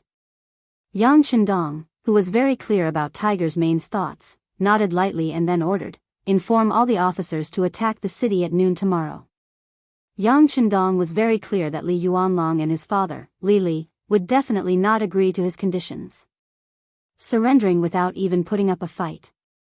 Even an incapable ruler would find it difficult to make such a decision, let alone the Li father and son who boasted of their abilities. But he still let Li Yuanlong leave. Perhaps only he himself knew the reason behind this. Yang Chendong did this intentionally. He wanted to set an example for others. He could give anyone a chance, but there was only one chance. If you did not grasp it, the consequences would be unimaginable. In this way, when other small countries used the same method on them, they would seriously consider it. As long as one small country surrendered without a fight, tonight's matter would not have been in vain. This was Yang Chendong's intention. He cared about the future and the situation in the future.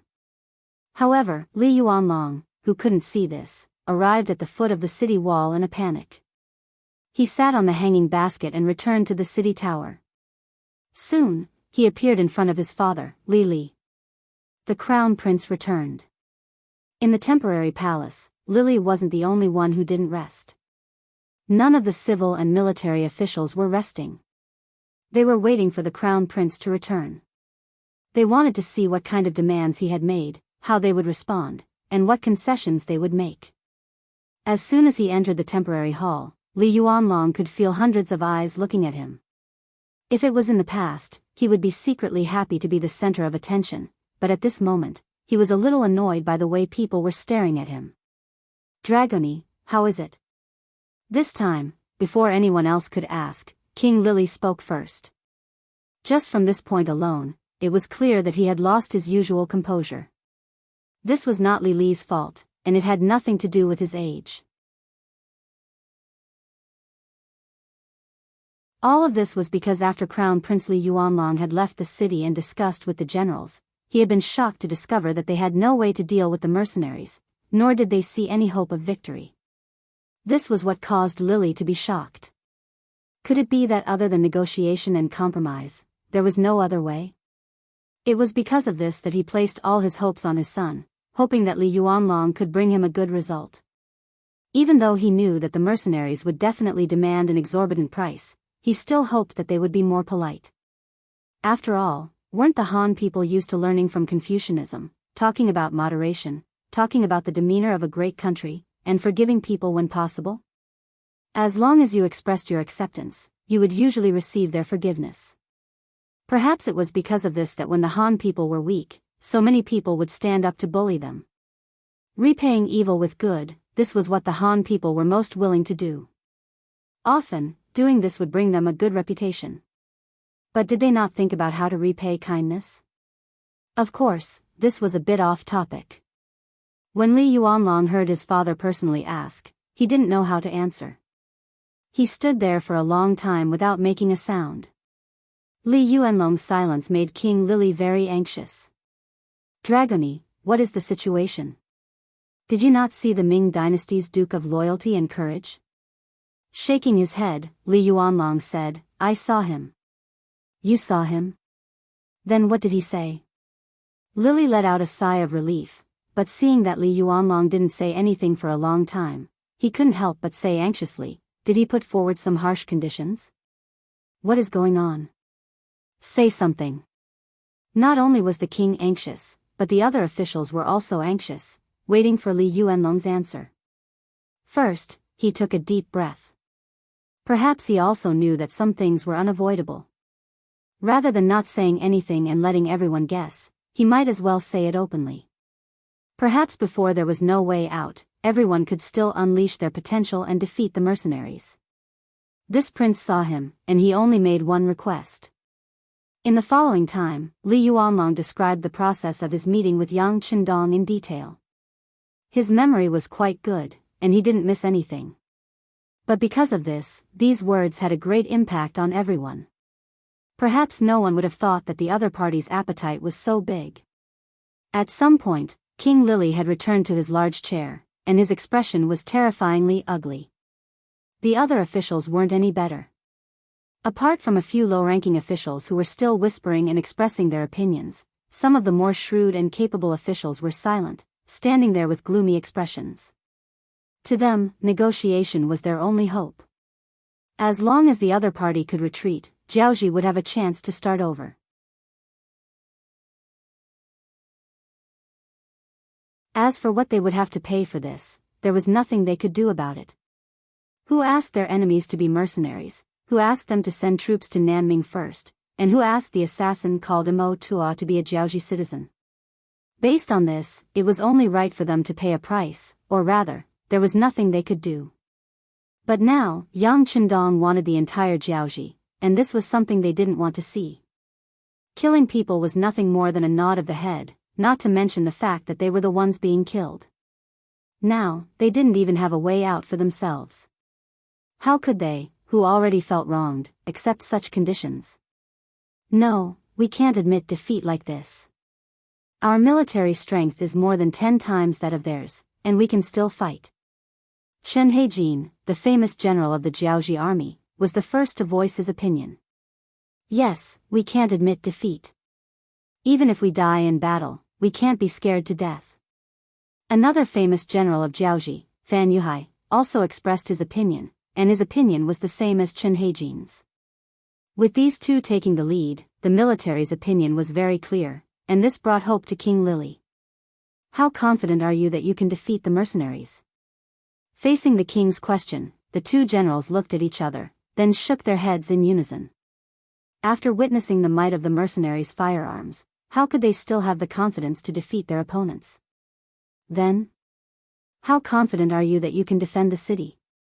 Although Lily was a little disappointed, he knew that this wasn't the fault of the two generals.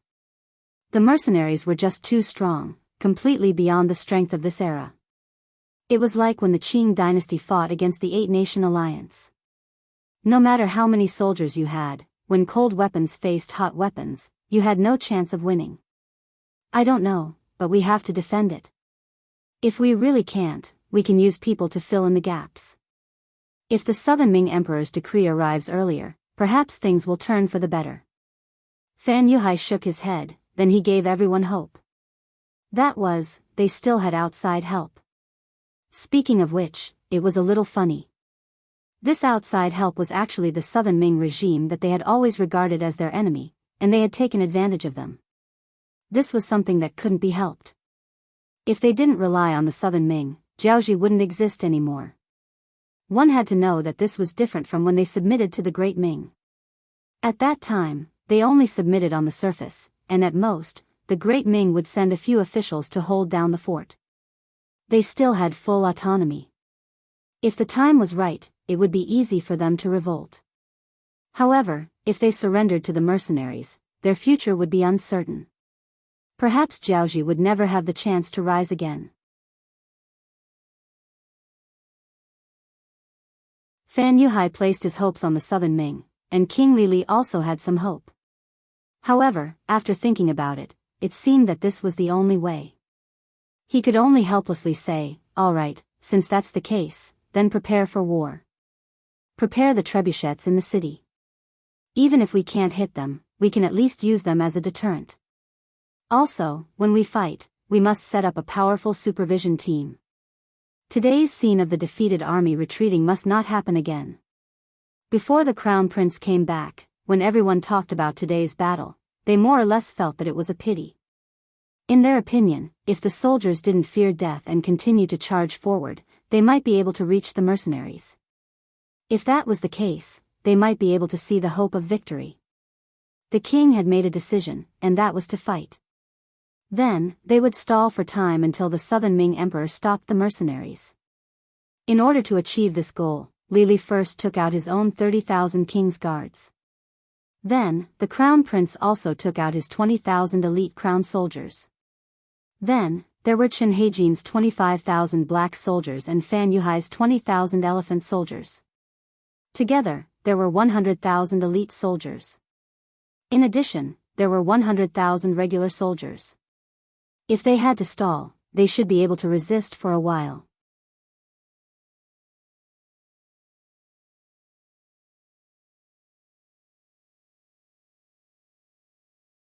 Chapter 528. The meeting lasted until late at night.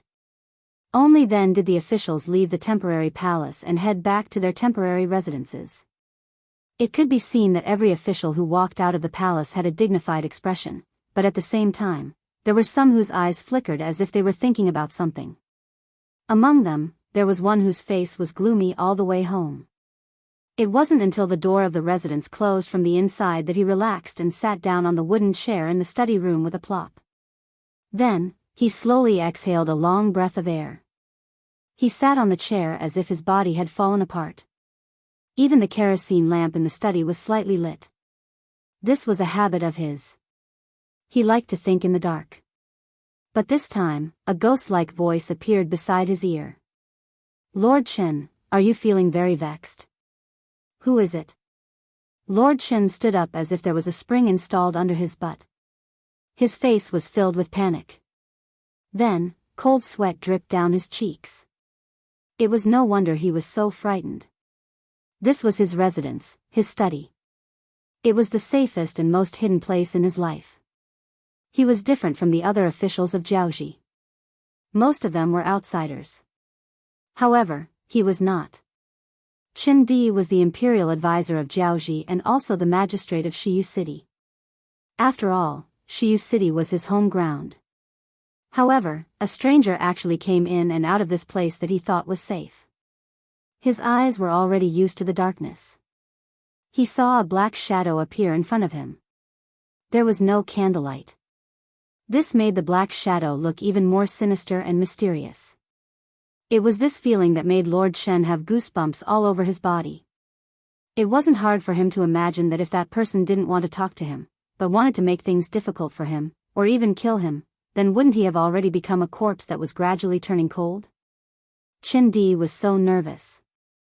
He looked like a hedgehog with spikes all over his body. It seemed like he would explode at any moment. The black shadow saw all of this. He chuckled, "Lord Chen, there's no need to make a fuss. I'm standing here talking to you in a friendly manner. I don't want to do anything to you. Isn't this already expressing my sincerity? Sincerity my A*S. At this moment, Chindi really wanted to curse in his heart. But in the end, he did not say it out loud. Just think about it. Since the other party is standing there, doesn't that mean that they have already thought about all kinds of reactions I will have? And if I were to scream now, what kind of consequences would it bring? Chindi, who would never put himself in danger, forced himself to calm down. In order to ease his nervousness and the fear in his heart, he purposely used words to calm the other party down. Who are you? Why would he appear here? Could it be that you're not afraid that if I casually shout, the guards in the mansion will kill you? No, no, no. Although he kept denying it, he was not nervous at all. The Black Shadow said, Lord Chen is a smart man. Since he is smart, he will not seek death for no reason. Am I right? Hiss. Chindi sucked in a breath of cold air and sighed in his heart. Sure enough, the other party already has the idea of killing me. Otherwise, he wouldn't make such a threat. If he wasn't prepared, he wouldn't be so relaxed. He lamented in his heart that he was still smart enough not to scream out loud. But at the same time, he had some guesses about the identity of the person who came. Someone would suddenly appear in front of him when the mansion was under siege. It seemed that he could guess who sent this person even if he used his toes to think. You're a loyal man. Impressive. Lord Chen is indeed Lord Chen. You're also the smartest person in the Chen family. You guessed my identity so quickly. I wonder if you're interested in my arrival? The Black Shadow chuckled. His tone was full of admiration. That shouldn't be a problem, right? Who else could appear here at this moment other than you all? I'm just curious. This is my mansion. I've been running this place for many years. Those who can get close to this study are all people I trust. So why are you here? Do you mind telling me who's secretly helping you? Chindi seemed to be curious, but in fact, he was testing the Black Shadow. It seemed that he wanted to get the answer he wanted from the Black Shadow. Haha. Another chuckle was heard. The Black Shadow continued, All right, Lord Chen. You're a smart person, but don't think that others are fools. Do you think that I would casually reveal such a secret? Of course, you can understand it as money makes the world go round. Some people seem sincere, but it's only because they don't have enough bargaining chips to betray you. After all, as long as you have money, there are very few people and things in this world that can be rejected. Don't you agree? Chindi was speechless. Indeed, in this world, although money wasn't everything, it was still very useful in some things. For example, if you bribed your subordinates, some people would still betray you even if you used money. After all, Jianghu was considered a feudal dynasty. In such a dynasty, people were divided into classes. Since there were classes, there would be unfairness. Some people had more money and power, while others had less. For those who had very little, when a large sum of money appeared, how many people would be able to refuse it?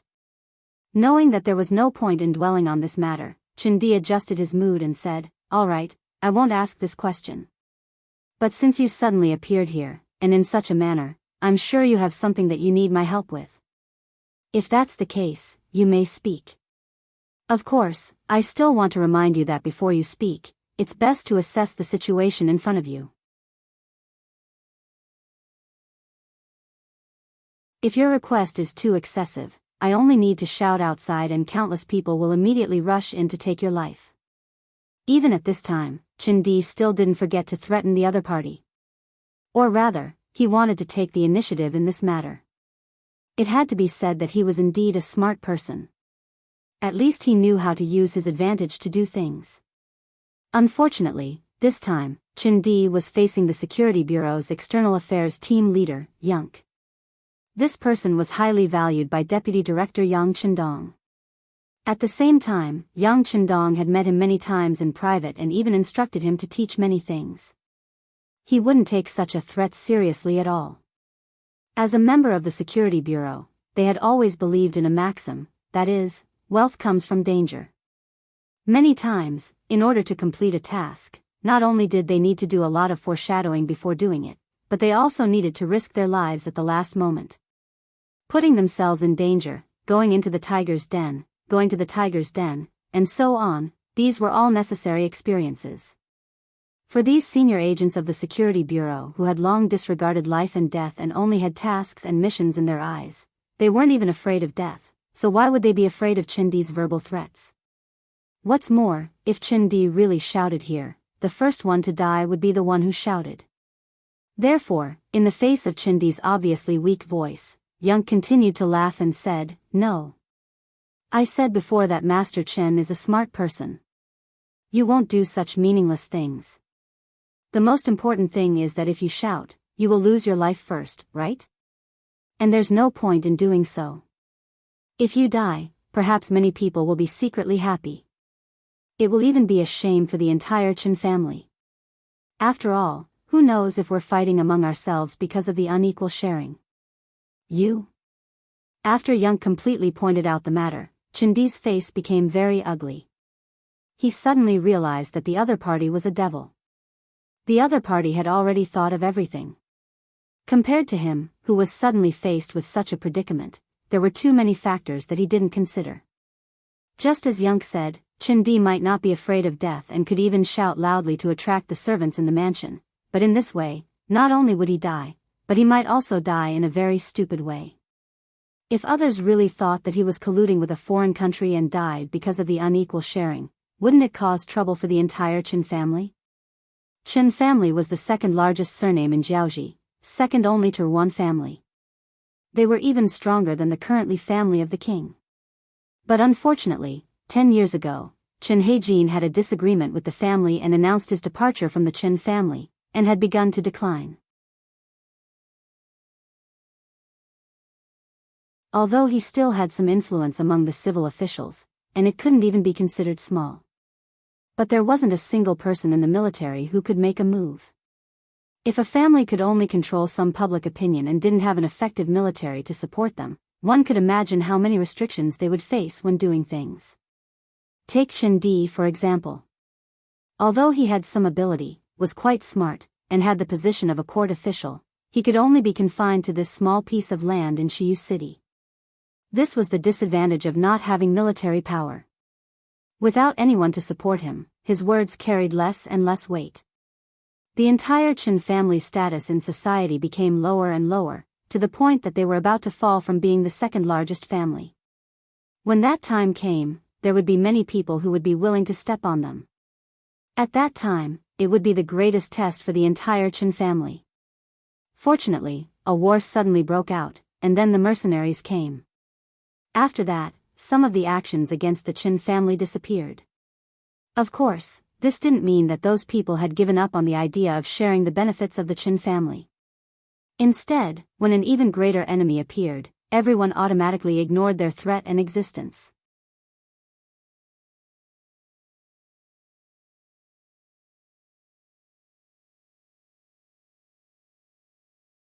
Chapter 529.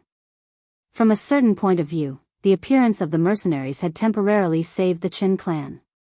At the very least, it gave them a chance to deal with the situation. Of course, if the mercenaries retreated, then it wouldn't be long before the Chen clan would still face heavy pressure and danger. It was precisely because she had understood all of this that Young had sought out Chen Di instead of the other important ministers of Jiaoji. From their analysis, the Chen clan was the most likely to bow to the mercenaries. From a certain point of view, they had a common enemy, didn't they? Seeing that Chen Di was speechless, Skylark smiled like a winner and said, "Well, Lord Chen, you don't have to think too much. To be honest, I'm here to save you, don't you think so?" As soon as he said this, Chen Di knew that the other party had investigated him thoroughly. Under such circumstances, there was no point in saying anything else. He sighed and said, "All right, then say what you want to say. Let's see if I can do it." Young knew that Chen Di had come to the main topic. "It's very simple. When we attack the city tomorrow, we need your help. Our Duke of Loyalty said that no matter how strong a castle is, it's still afraid of being breached from the inside. You should understand what I mean. Of course, if you do this, when the city is breached, the Qin clan's bloodline will be preserved. What do you think? Isn't this a fair deal? Yunk directly said that he needed him to cause trouble in the city. Qin Di was already prepared for this. After all, if it wasn't for this point, Yunk wouldn't have taken the risk to appear in front of him at this time. However, he was dissatisfied that Yunk only said that the Qin clan's bloodline could be preserved and didn't say anything about settling them down. This was different from what he had expected. When one needed help, shouldn't one have to pay a great price? A simple sentence like this, asking him to betray Jiaoji for the Qin clan's survival, was clearly a little too low of a bargaining chip. Therefore, he continued to argue, isn't this a little unfair? I have to take such a huge risk, and even be cursed by the people of the world, and all I get in return is to stay alive. This, of course, you won't just be alive. You can also form an army of 10,000. Of course, this army can be led by your Qin family, but when something happens, you still have to listen to the mercenaries. Yes, this is already the greatest concession we can make. You should know that with the powerful firepower of the mercenaries, even if you don't do this, Shiyu City will still be destroyed. At that time, the Qin clan won't even be able to survive. This isn't something Lord Qin wants to see, right? Qin Di originally wanted to have a good talk, but when he heard about the powerful firepower of the mercenaries, his whole face turned ugly.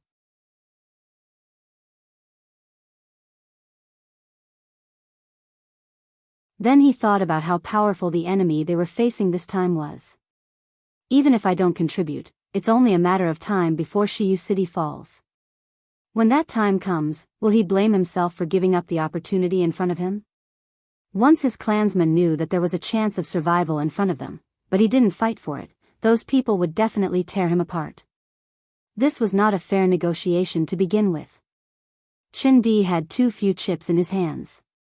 In the face of Yun Kei's threats and temptations, he quickly surrendered and had no choice but to agree to the other party's request. As for whether this would be dangerous or not, what kind of joke was this? If the city fell, would he not be in danger? Not to mention, if Qin Di didn't agree, he would probably die tonight. The night continued, but some people's mentality had already changed. After agreeing to Yun Kei's request, the two of them began to discuss the next day's battle. It was easy to imagine that with such a malignant tumor in the Jiaoji kingdom, which was already riddled with holes, the speed at which it fell apart would only become faster. The sky would eventually brighten. When time slowly passed and the Grand Supreme also hung up in the sky, a war that would destroy the kingdom was slowly unfolding. The weather today was good. The drizzle from before had long disappeared. The sun hung high in the sky, giving people a feeling of being roasted. It was as if it would make people sweat unknowingly. Of course, whether the sweat was really because of the hot weather or because of fear and nervousness depended on one's perspective. It was almost noon, but there was still no movement from the Jiaoji army in Shiyu City. This seemed to indicate their attitude. Yang Qindong, who was already mentally prepared, first ordered the army to start cooking. After lunch, when there was still 15 minutes to noon, the mercenaries started to move. They slowly approached the east gate tower of Shiyu City. About 3 li outside the east gate of Shiyu City, a huge dying temple made up of about 5,000 heads was standing there. This was left behind by the Jiaoji soldiers in yesterday's battle. They left behind 6,000 to 7,000 corpses. Among them, other than a few who were shot in the vitals and had their heads smashed, the rest of the dead soldiers' heads were collected and piled up into this capital. 5,000 heads piled up was already a very majestic sight. In addition, the materials were still very fresh. From time to time, fresh blood would flow out from the heads. From afar, it gave people a very terrifying feeling. This was Yang Qindong's psychological tactic. Furthermore, it was the Jiaoji man named Mo Tuo who tried to assassinate him. No matter what he did now, no one would be able to say anything about it. There was a saying, the greater good is on his side. Although the capital was terrifying, it was only a method to affect the morale of the enemy.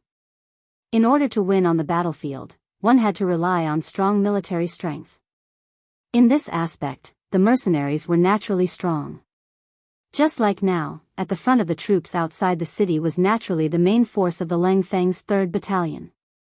There were 4 battalions of 400 Lang Feng soldiers wielding the 95 style. To his left and right were 7 auxiliary battalions.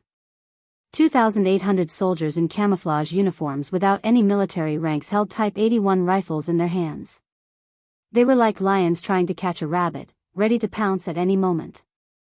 Behind the auxiliary battalions were 18,000 Jiaoji mercenaries. They were all wearing the Jiaoji army uniform. The only difference was that each of them had a white towel of the same color on their right arm.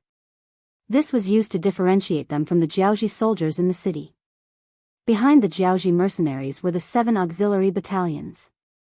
Each of them held a steel blade or a spear in their hands. Their movements were uniform. Their existence was to tie up the loose ends and prevent the Jiaoji mercenaries from betraying them. Although anyone with a discerning eye could see that Jiaoji was on the losing side, anything could happen before a conclusion was reached. One shouldn't have the intention to harm others, but one should always be wary of others. Behind the 3,000 temporary auxiliary soldiers, there were many figures in military green camouflage uniforms. There weren't many of them, only 100 or so. However, those who were familiar with the mercenaries knew that this was the core of the troop. In fact, this was also where Yang Chendong was at. Beside him, there was a platoon of Lang Feng soldiers, Wolf Fang Special Forces, Ghost Sniper Team, and the 1st and 2nd Guard squads. The battle was about to begin, but Yang Chendong didn't look at the situation in front of him. Instead, he squatted down and stroked a few pieces of military green metal equipment as if he was caressing a beautiful woman. If there were soldiers from later generations who could see this scene, they would definitely shout out, "This is a mortar." That's right, it was a mortar. Yang Chendong thought for a long time last night. In the end, he rejected the idea of taking out the huge cannons from the warehouse. However, he didn't do nothing. He still took out a new weapon like the mortar for today's battle. Since he had the warehouse in his hands, wouldn't it be a waste if he didn't make good use of the things inside? Whether it was the Lang Feng soldiers, auxiliary soldiers, or even temporary auxiliary soldiers, it wasn't easy to nurture these future Lang Feng soldiers. If he had the ability to make them sacrifice less, he wouldn't be stingy with taking out more things. The mortar was what he prepared. The mortar was a type of curved smoothbore cannon with a short body, a large angle of fire, and a high trajectory arc. It was loaded from the muzzle and fired a projectile with a tail fin.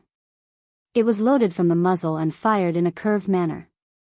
The cannon was short, had a short range, and was light and flexible. It could shoot targets behind cover. Since the invention of the mortar, it had always been an effective suppressive weapon to support and accompany infantry in combat. It was an extremely important conventional weapon for infantry. And Yang Chendong took out the 100mm mortar used by the active Chinese regiments. The 100mm mortar used by the active Chinese regiments was the caliber of the mortar. The total weight was about 100 kilograms, the maximum range was 8,000 meters, and the effective killing radius was about 20 meters. This type of mortar wasn't the largest caliber, nor was it the smallest.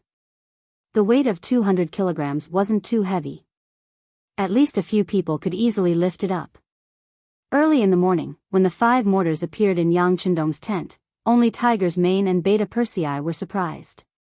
Fortunately, they had seen this kind of thing many times before. Since the young master didn't explain it to them, they naturally didn't ask anything. As for the others, when they saw that Tiger's Mane and Beta Persei didn't show the slightest surprise, they didn't ask. They all thought that this was originally arranged by the 6th young master. Yang Chendong could feel a trace of confusion in Tiger's Mane and Beta Persei's eyes, but he didn't explain. Didn't they all think of him as a god? Then he would continue to be one. In fact, he really didn't know how to explain anything.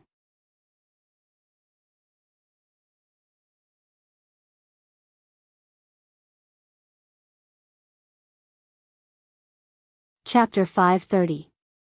It was getting closer and closer to noon. The east gate of the west side of the city was tightly shut.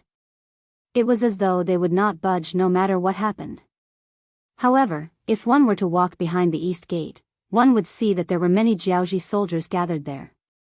Among them, there were elephant soldiers riding on elephants, black soldiers with darker skin than normal people, and the crown prince's soldiers and the king's guards. A total of 100,000 people were gathered outside the east gate. Due to the large number of people, the line was already 10 miles from the city center. This was the Jianghu army's tactic. Once the battle started, they would use the human wave tactic to charge out. As long as they could reach the mercenaries, they would see the hope of victory. As for the 150,000 Jianghu soldiers, 50,000 were left in the city to protect the trebuchets and maintain order in the city. The other 100,000 were at the north and south gates, waiting for the elite Jianghu soldiers to charge out so that they could surround them from the sides. In short, they wanted to use their advantage in numbers to fight to the death with the mercenaries. Inside the east gate, 10,000 crown prince's soldiers were ready to charge at the front lines. Behind them were 10 moving metal chariots. Inside the chariots were some strong men who used their legs to help them move. In the eye sockets of the chariots, there were 20 crossbowmen who were ready to fire at any time. These were the defensive measures that the Jianghu army had come up with in a short period of time to counter the fire of firearms. Whether it was the metal chariots or the metal shields, once they could block the bullets, the soldiers behind would have more chances to charge forward and engage in close combat. With this, the Jianghu army had a chance of victory. The Jianghu army had made their final preparations. The mercenaries outside the city were also checking their guns and ammunition for the last time. Compared to the nervous Jianghu soldiers in the city, they were more excited. This was a battle that could wipe out a nation. The sixth young master was watching them from behind. Every soldier had a chance to perform.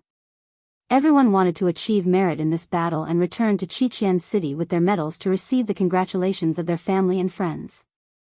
However, there was one thing that puzzled Luo Pe, the commander of the 2nd Cold Front Regiment.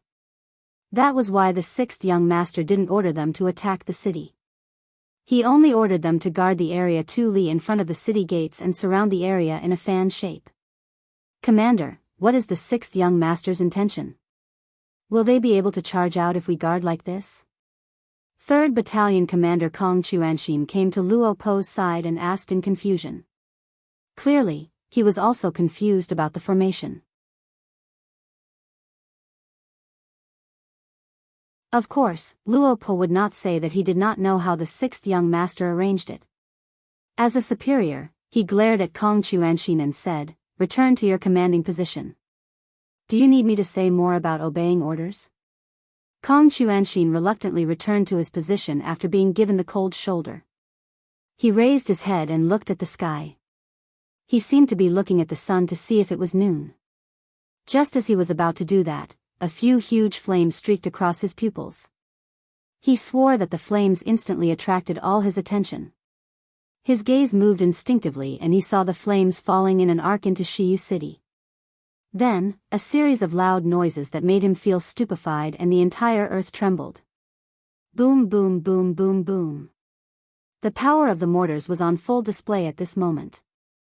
Especially when those cannonballs fell into the predetermined coordinates, which was the east side of the city, the lethality and destructive power it brought was very shocking.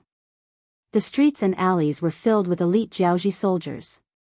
They were waiting for the mercenaries to get close enough to open the city gates and charge out like a gust of wind. Although such an attack would inevitably result in some casualties, who wouldn't die in a war?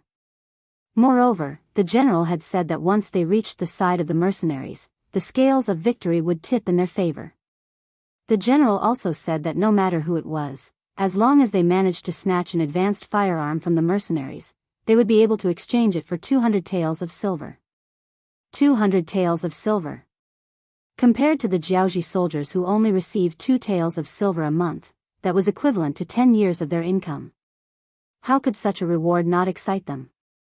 Some of the more impatient ones couldn't resist the urge to open the city gates and charge out. The saying, "a man will die for wealth," was vividly displayed at this moment. This was also the reason why there were so many Jiaoji soldiers at the east gate, yet there wasn't any chaos.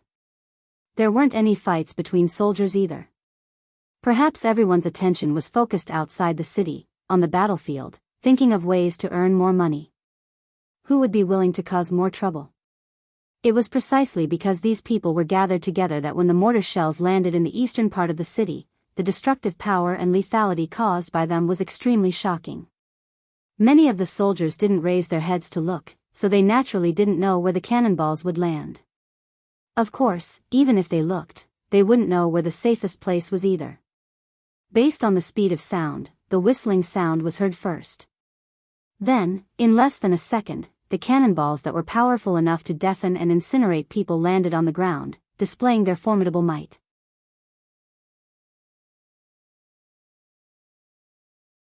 Every time the cannonballs landed, the area within 30 meters around them would become the most dangerous zone. This was especially so when the cannonballs landed within a radius of 3 meters around them. A huge crater was formed. Regardless of who it was or what it was, they would instantly be reduced to charcoal. Then, there was the area of 10 meters around them. Anyone who stood in this area would be instantly dismembered. Even their parents wouldn't be able to recognize them. Even at the outer perimeter, there were still many cannonball fragments flying about. Even if it was just one fragment, it would be enough to cause them to fall to the ground and cry out in pain. At the same time, they would completely lose their ability to fight. Their miserable cries would also greatly affect the morale of the surrounding soldiers. 5 mortar shells were fired from 5 different positions in a very short period of time. The lethality and destruction caused by the shells could no longer be described with words. For some of the Jiaoji soldiers, there was nothing to be afraid of. Or rather, they didn't know what fear was. However, for those who were still alive, it was indeed a great shock. That kind of feeling could really be described as a living hell, because they didn't know where that godlike thing would land next. Would it just happen to land on their heads? One had to know that this was a mortar taken out from Dachang. Even the shells were produced by Dachang. This made their accuracy and explosive power extremely high. These cannonballs were also developed by the modern army after countless efforts and experiments. They were meant to be used by the grassroots army and were extremely useful. The 25 cannonballs were equivalent to 25 godlike things. This had already scared the higher-ups of Jiaoji silly. King Li of Jiaoji was already dumbfounded. He didn't know what to say, nor did he know how to describe his current feelings. Perhaps if he had to say it, King Li would definitely curse him for not saying anything when he had such a powerful weapon and only using it now. What was the point of fighting this war then? If the godlike thing was even more furious, perhaps there wouldn't even be a need to fight this war. Shiyu City would be bombed into ruins and all of them would become fertilizer and be buried in this land forever. Father, what should we do? The crown prince, Li Yuanlong, was also enraged by the god of heaven and lost his temper. He looked at his father with eyes filled with endless fear and terror. Open the city gates and rush out. No matter what, we can't admit defeat like this. Also, think of a way to leave behind some of our elites. We will leave from the west gate and head to the commandant's city.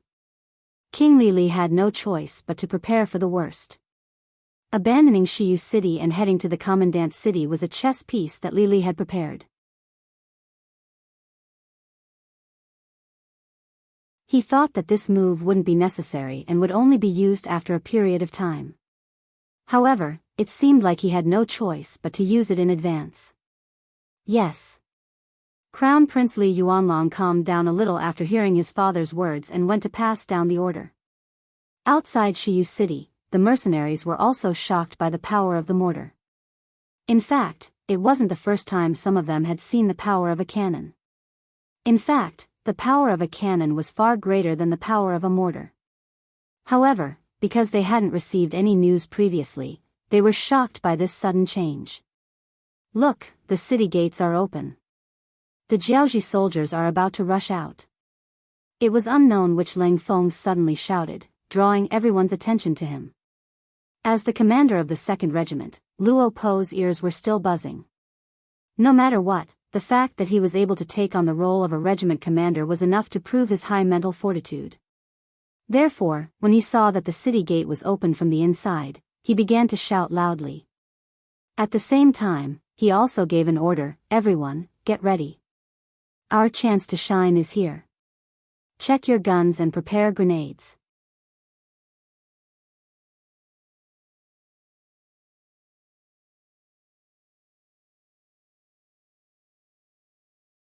Chapter 531. The order was passed down one by one. Soon, a main battalion of the Cold Vanguard Battalion and 7 auxiliary battalions raised their guns and aimed at the Jianghu soldiers coming out of the city. It had to be said that elites were indeed elites. Regardless of whether it was the Crown Prince's guards holding shields or the King's guards moving out of the city, they did not panic as they exited the city. It was as though the cannon fire did not affect them too much. That was the truth. The cannon fire landed on the east side of the city. As the guards at the city gate, they were not affected much, but the sound of the explosion was slightly louder. They were not affected too much, so the moment they walked out of the city, they appeared to be in an orderly manner. In fact, there was even a dignified aura that was revealed. They want to use their shields and carts to defend against our firearms? The political commissar of the Cold Vanguard's 2nd Battalion, Kong Jia, looked at the formation of the Jianghu soldiers and said emotionally, "Prepare to fire the rocket launchers." Commander Luo Po only glanced at them casually before making the necessary arrangements. He wanted the enemy to know how laughable their carts and shields were in front of mercenaries. Of course, this was only preparation for the worst. After all, rocket launchers could not be considered a conventional weapon due to the limited production capacity of Qiqian City's munitions factory. It would be best if they could use them sparingly. Let's get them to fire first and see what happens. Luo Po did not immediately give the order to fire the rocket launchers. Instead, he gave the order to fire first. He wanted to see if the shields and carts could really defend against bullets. The Cold Vanguard Battalion and the auxiliary soldiers who had been itching to attack for a long time were waiting for their commander's order. After the order was given, a series of gunshots rang out. Bronze-colored bullet shells were scattered everywhere. The bullets that were shot out also hit the iron shields and iron carriages that came out first. The Jianghu soldiers who were well prepared in this aspect performed well in the face of the bullets. Other than a few shield-wielding soldiers who accidentally exposed their heads, most of the Jianghu soldiers were able to block this wave of attacks and did not suffer any damage. General Fan Yuhai, who was standing behind Iron Shield, was overjoyed when he saw the results of the battle. He took the opportunity to loudly encourage his soldiers. "Very good. Everyone should have seen it. Their guns are useless against us. Listen to my orders. Advance." Needless to say, the faces of the Jianghu soldiers were filled with excitement. They were still worried that their shields wouldn't be able to withstand the seemingly omnipotent muskets, but after seeing that their shields were actually effective, the soldiers' morale was boosted, and following a loud yell, their footsteps seemed to have become a lot more relaxed. With these shield soldiers and metal chariots blocking the front, more and more Jianghu elites charged out from the city. They moved forward slowly while preparing for a full-scale assault. The shields were made of pure pig iron, and their thickness of nearly 10 centimeters made them impervious to long-range bullets. However, at the same time, it also increased the weight of the shields, causing their movement speed to become extremely slow. Even so, they continued to work hard. At least they saw the hope of success. "Sure enough, it can block bullets," Wang Yao said. 2nd Regiment Commander Luo Po looked at the scene in front of him and frowned slightly. However, he quickly relaxed. "Regiment Commander, can we use the rocket launchers to blast them away?" Political Commissar Kong Jia asked worriedly. "There's no rush. Let's wait for more of them to come out." Political Commissar, didn't you see that the 6th Young Master's side had stopped firing? Hee. Luo Po was very relaxed when he spoke of this. Clearly, everything that happened before his eyes was within his expectations. Political Commissar Kong Jia wanted to say something, but when he heard that even the sixth young master's side had stopped moving, he nodded in realization. It seemed like the sixth young master wanted to eliminate the main force of the Jiaoji army outside the city. If they used the rocket launchers now, it would only scare them away. Once they entered the city, it would be much more troublesome to start a street fight. After the regiment commander and political commissar understood everything, the mercenaries naturally quieted down. However, this silence was only the calm before the storm. The Jiaoji army naturally didn't know about this. Even the commanding general, one of the famous generals of Jiaoji, Fan Yuhai, didn't think too much about it. In his opinion, the mercenaries must be helpless against such a strategy. Next, it was time for him to show off his skills. As for why the so-called god's fury didn't appear, it was very likely that the enemy had used up all their ammunition. One couldn't blame Fan Yuhai for thinking this way. Even though he was a famous general, when faced with unknown advanced firearms, his imagination was pitiful. The Jiaoji army was still accelerating their formation. They were continuously sending out large numbers of soldiers outside the city in preparation for the final battle. When this news was sent to the temporary palace in the city, King Li Li and Crown Prince Li Yuanlong couldn't help but sigh in relief. When the artillery shells landed and started to wreak havoc in the city, they really thought that the situation was over.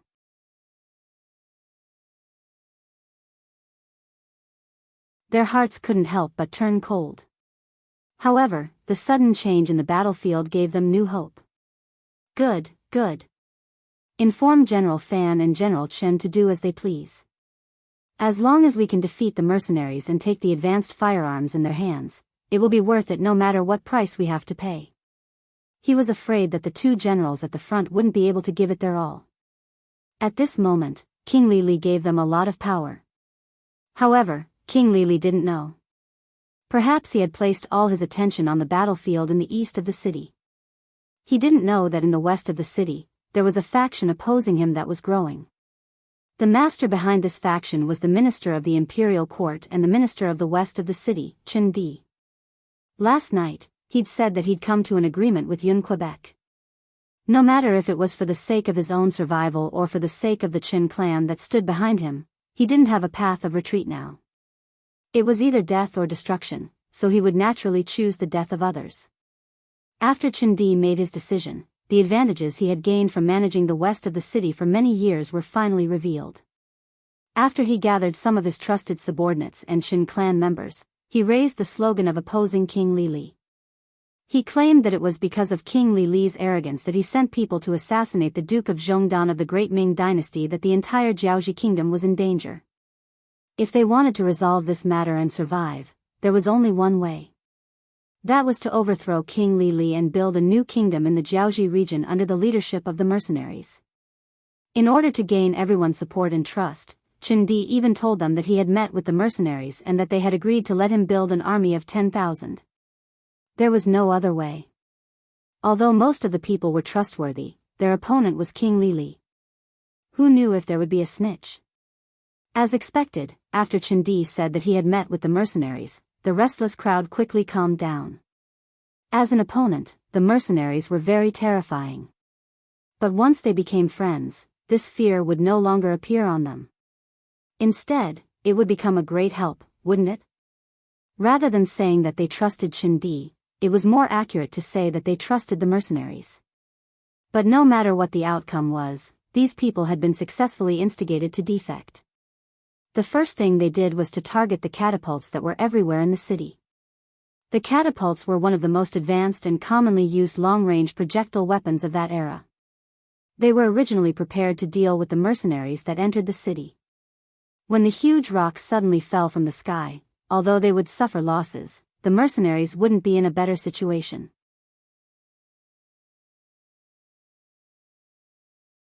This thing was also what the City Security Bureau's Foreign Affairs Division, Skylark, and the others were afraid of.